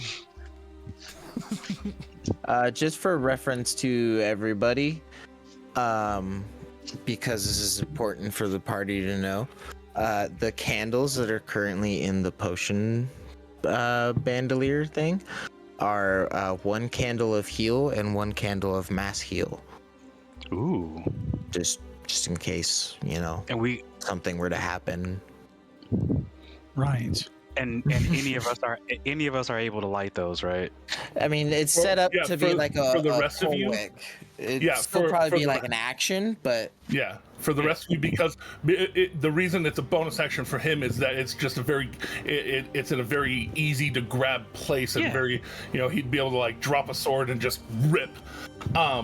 Makes sense. But for everybody else, it would be an action to get the right angle. But it is wick pinched, good to pull. Gotcha. So it's better than having to reach into my bag of holding first with your action and then correct. Activate the thing. So it's still better. Yes, it is better. And it's an emergency 70 hit points, or what is it, 700 divided between people within 60 feet? Yeah. Mm-hmm. It's pretty good. Is it what we might consider a good use of Mage Hand? No. Probably not. It probably require more than 5 pounds of pressure to pull. Requires a person to pull through. Okay, sad face. Also, Mage Hand expressly can't activate magic items. Oh, okay. There is that. But that is significant. Them's the rules. Yeah, there are certain rules I will bend, and maybe, depending on the situation, it could bend that way. But there are certain people that the storm will bend. Indeed. But yes, so went all the way around the table, back around to Luca. Well, Shade, you said you were going to contact your patron, or your handler. Do you already know what is going to be asked, said, etc.? Not you have to check in with Moneypenny just yet, because of the fact that I still have some thoughts and whatnot to ponder over, at least for this night, for the rest of the day, to figure out on exactly what he really like. He's got ideas of things he's wanting to do, because with how much that he's endured in the last couple months of his life, and after getting to be a part of this group and whatnot, after he was primarily just out to see what they were all about and whatnot, and is he feels he's bitten off a little more than he could chew and more than he bargained for. So he's feeling he might want to take a break, but he's got an idea. Be a fan from a distance. Yeah, but he's got a idea of an individual that could probably benefit the party as well and take his place, and might more enjoy this style of adventure. Indeed. This is why I asked. Mm-hmm. You see how also I bring think it back from the dead, and you're like, I'm out, dude. I think I just did math. There are in fact 5 vestiges of divergence in your group. Oh right, yeah, yeah, that's right. Jazzy. Yeah. Because Shade has one too.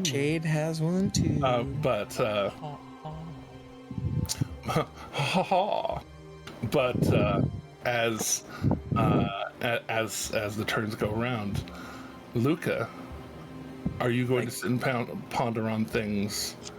Or are you headed off?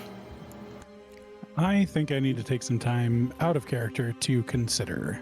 Okay, just making sure. In that case, we have crested our 3 o'clock time. So, with that, while you all ponder what your characters would like to do with the rest of this beautiful, peaceful afternoon. Eat prayer meditation to the primes for guidance, man. Yeah. I told you. Doing what you do. How peaceful and calm it is. I don't like it at all. No, maybe I'd even actually go to the Wild Mother's Lighthouse. The shrine that you made. Yeah, cool. Almost like no, like the actual lighthouse here. Oh, going to the lighthouse. The Wild Mother. Yeah. Like her actual place here. Yeah. Yeah, Mother's Lighthouse. Yeah. Okay. Well, then, before we go, then, heading off and out into the lighthouse, your cool little equipment in hand, or equipped rather. It being a little bit later in the day when you complete that, so it's looking real pretty out over that water right now with the sun, and it's high for being low, but it's on its way down. For sure. Getting to the lighthouse.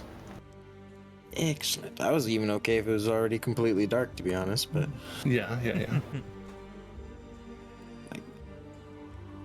Getting to the lighthouse, the grounds there are,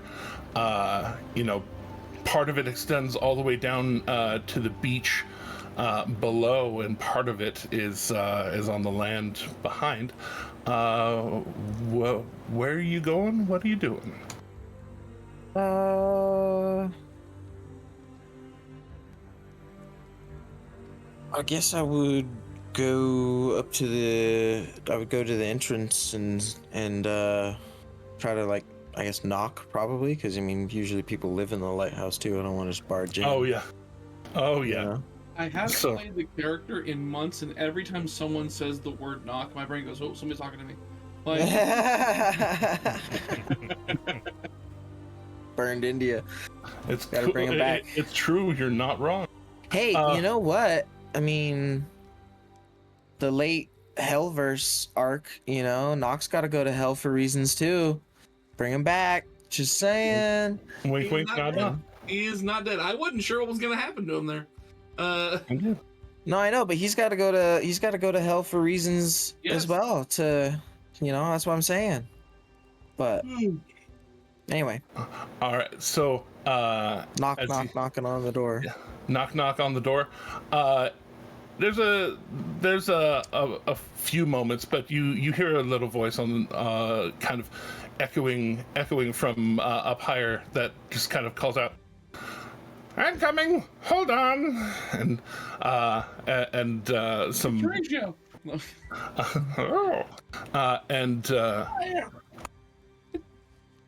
It would be lovely if the website would open. I love things. I'm pretty sure she was a gnome. So this little white-haired gnome, there it goes. It finally remembered how to do.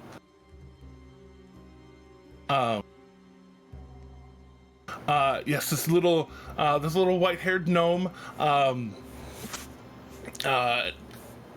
Apron over her shirt, almost a blacksmith kind of apron, but it's not dirty with soot as much as just like it has a bunch of little tools here and there kind of stuffed in it.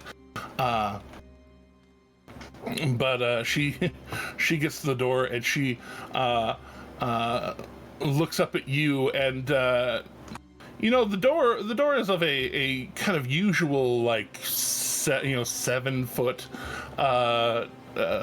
area, and she is in the 5 foot area. This not a gnome. She's just a human woman, but she's around 5 foot, and you're not.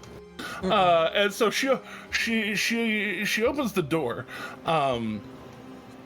without even doing the little peephole thing that is there, but she opens the door and is looking straight at, like, your abs, and then looks up, and this old woman, pretty down, pretty well kept smile, as she kind of smiles with a little bit of fear in her eyes, and then you, like, crouch down and get closer to her level. She's just like, hello.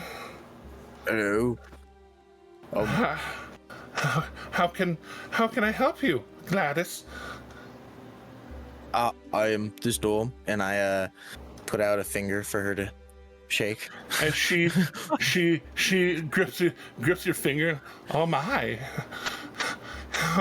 It's tight for an old lady, but she's an old lady. Right, and I'm just trying not to, like, press your hand. Yeah. I was just curious if I might go up to the top of the lighthouse. Oh, I mean, it's the stairs might be a little tight for you. Well, I think I can manage without coming inside. Actually, I just wanted to get permission from you first. I didn't want you to be surprised that someone might be up there. Oh, really? What? How can you get up there?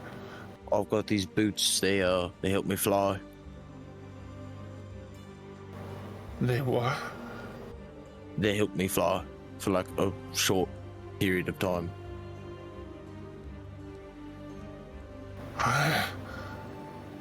I mean, honestly, I'd kind of like to see that. Well, yeah, actually, I recommend you stand a bit back, though. They do, give off a bit of a static discharge. Geez. Yeah, let me, and she fully, like, backs, like, still leaving the door open, I take a but, step like, back, too. up. Yeah. Just so that she still has a decent view and doesn't have to go too far. So I take a step back, too, and then, yeah, I'll use the, Storm Rider boots that give me the 90-foot fly speed for 6 seconds. That's a bonus action, right? Yeah.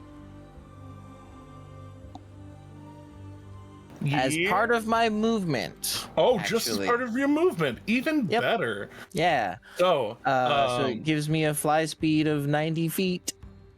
And I'll just try to dash on up there. So with your first just blasting off, there's a zzz, and you start going up, and she immediately steps out and definitely is looking up. And then you start going, and you push further because it is taller than 90 feet. Yeah, I figured. And then you keep pushing, and you realize pretty quick into those very short number of seconds that it is taller than 180 feet. Well, then no bonus action rage to get another 45. And you tighten up and push, and just that extra little as you blast up, and at about 220 feet, you grab onto the base of the base railing of the back end of that, you being able to reach up another 12 feet, and you tink right onto the edge there, and you're able to it bends a little under both your grip and your weight just initially, but you're able to get yourself up there. It's not rickety, but you're huge. Medium still. I just count as large. You're huge. No, you're huge for medium. You know what I mean? Yeah. You think? Leave it. But you get up there, and you actually hear a before it was kind of leisurely in the amount of time that she took to get down. You can actually hear her kind of hoofing and poofing as she is ding, ding, ding, ding, ding. She is running up those stairs to catch up trying to bend the railing back into shape. And for you, and again, knowing metallurgy, there'll be a little bit of a disfiguration there, but it's you get it well enough. Yeah. But you even then, you'll have at least a minute alone, if not longer, because she's an old lady and she's climbing a hell of a lot of stairs. I mean, I don't know. I don't know if I'd pray now or wait until I could maybe get some alone time. Alone time, you say? Yeah. And for meditation, you pervert. About 30 seconds into the sprinting of feet, you actually hear them like stop, and you hear her So you're pretty sure that she's not going to just be there, right away. Right. I mean, all right. Yeah, I got nothing that I can actually pour into it other than actual thoughts and thoughts and prayers, because I'm all tapped out from the day. But I do. What you got? I do just say that, I say out into the sunset, and the ether.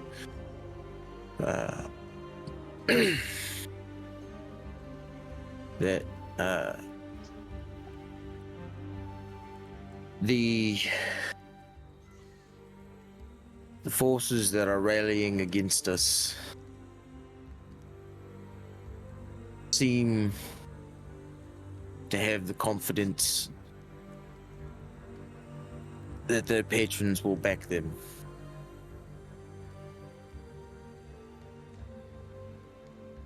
I have confidence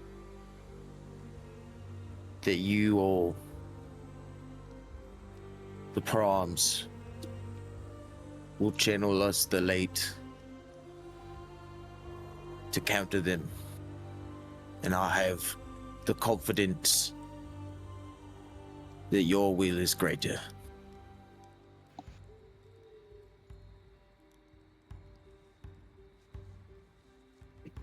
That's all I got. Okay. Roll a proficient religion check as part of it.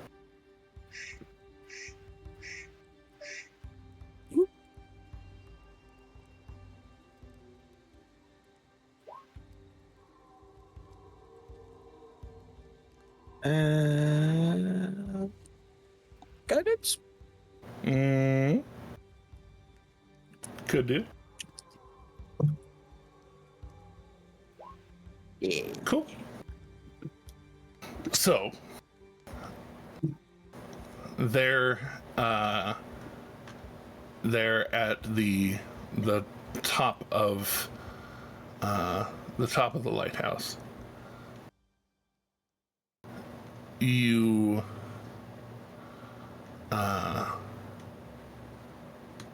can actually see the place that you put your shrine.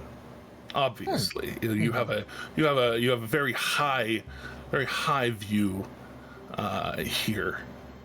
Indeed. And looking over that direction,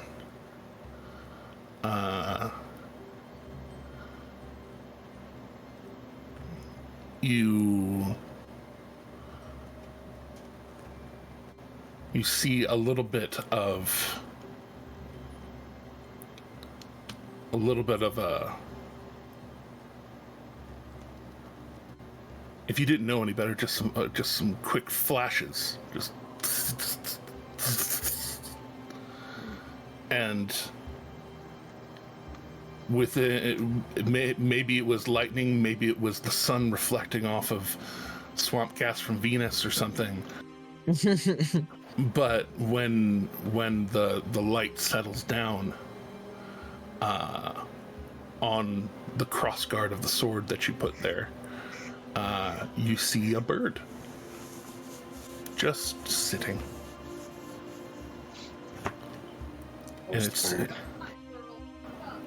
and it sits there for a few seconds, kind of looking around, and then it takes off. First dives off of the side of the cliff, and then takes up onto the wind, riding the wind all the way up towards you. You looking out over the ocean through what very much on this statue are the eyes of the Wild Mother. This bird flies, and it first lands on the nose and looks around a little bit, and its eyes turn towards you, up, especially as it gets closer, and now this close, you can see what looks like a red-tailed hawk. That kind of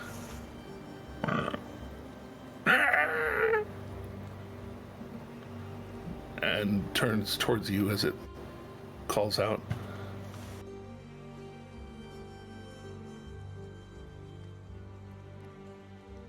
Sort of. Oh man.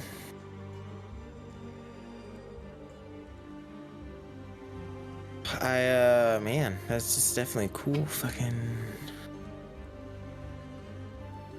What do I got?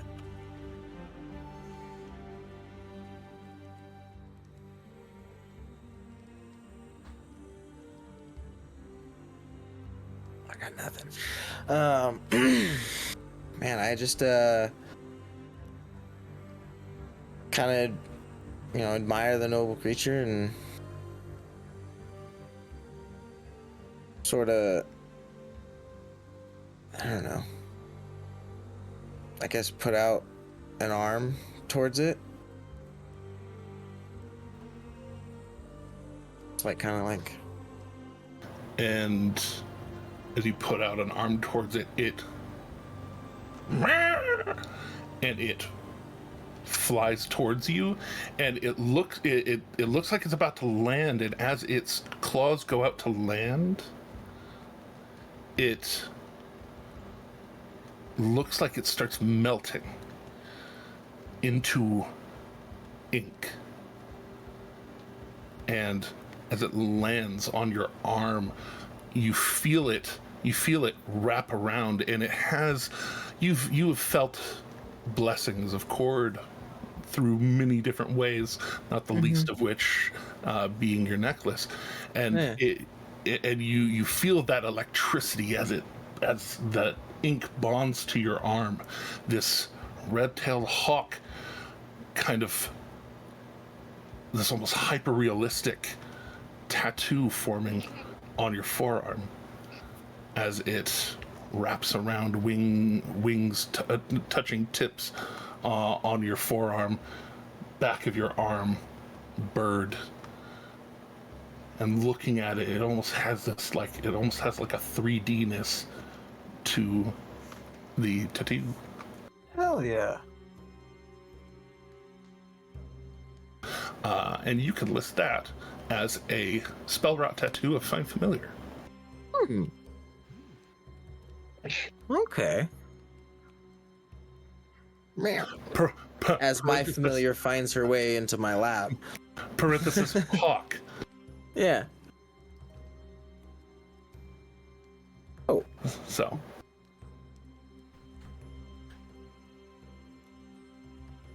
Nice. That's dope. Spell rot tattoo. There you go. And Find Familiar's first level, right? Yes, it is first level. Yeah. Okay, cool. Sick. So yeah. Put that in equipment. With that, while others figure out what they're doing with the rest of their day, we can call the whole thing off. It is 3:24. Exactly. So, thanks for hanging out, everybody, especially those of you who are hanging out as viewers.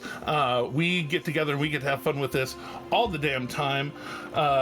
So y'all being here kind of helps keeping that going. If you really want to support the show, patreon.com/onceuponD20, that helps me pay Master Teddy. Right here on Twitch, if you have a spare subscription you want to throw our way, be it the free Amazon one or one of your own volition. I know the prices just went up a little bit, but also so did the percentage that they share with us, so it's still very helpful. And Bezos still shares just that little bit of his riches with us. So you can rest assured that at very least, fuck capitalism, but at least we get some of our bag. But until next time, thanks for being here. See you next week. And until next time, remember that kindness is free, and to please, please, please keep going.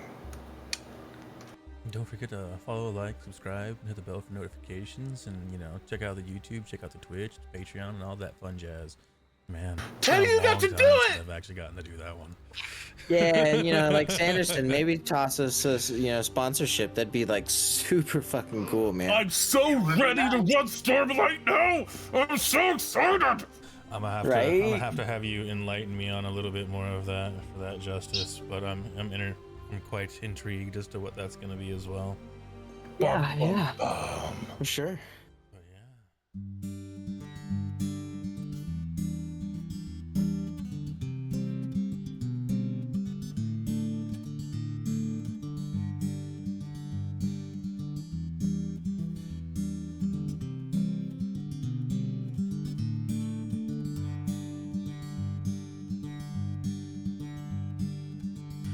Everyone knows the lily of the valley, a sunburst of a dolly of roses, sharp thorns.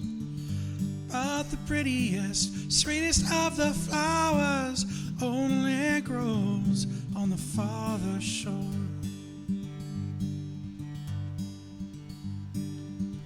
Sweet tart cherries and blackberries on the bush, bursting with nectar when the peel has been shorn. But the sweetest and most bountiful of orchards only grows on the farther shore. Till you go to the farther shore, that paradise to rest when your old heart can beat no more. We all go to the farther shore. We all go to the farther shore.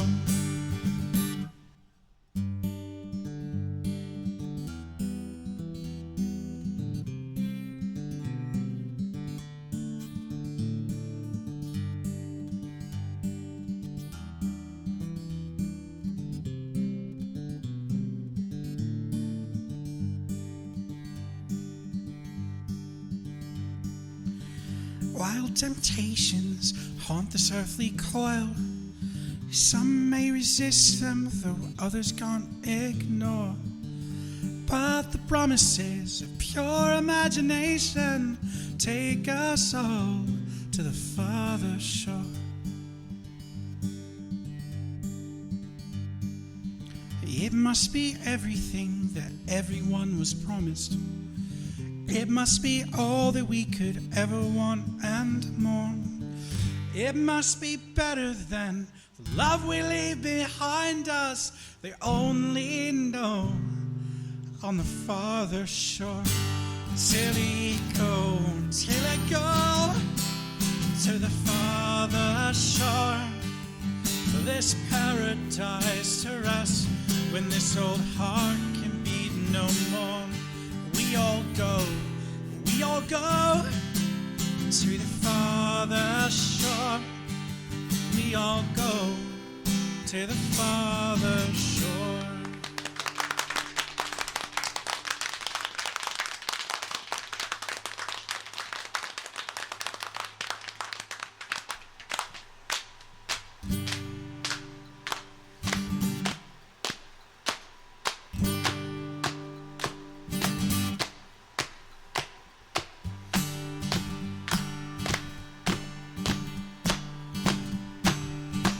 I want to hear everybody, come on. Till I go to the farther shore. Till I go, not yet. Rest when this old heart can be no more. We all go to the farther shore. Let me hear you now. To the farther shore. Show a grin, wake the dead. Till I go to the farther shore. Till I go, not yet. Rest when this old heart can be no more. We all go to the farther shore. Let me hear to the farther shore. Let me hear your voices, everyone. To the farther shore. Sing it, everyone. To the farther shore. Thank you very much, everyone. In memory of a friend.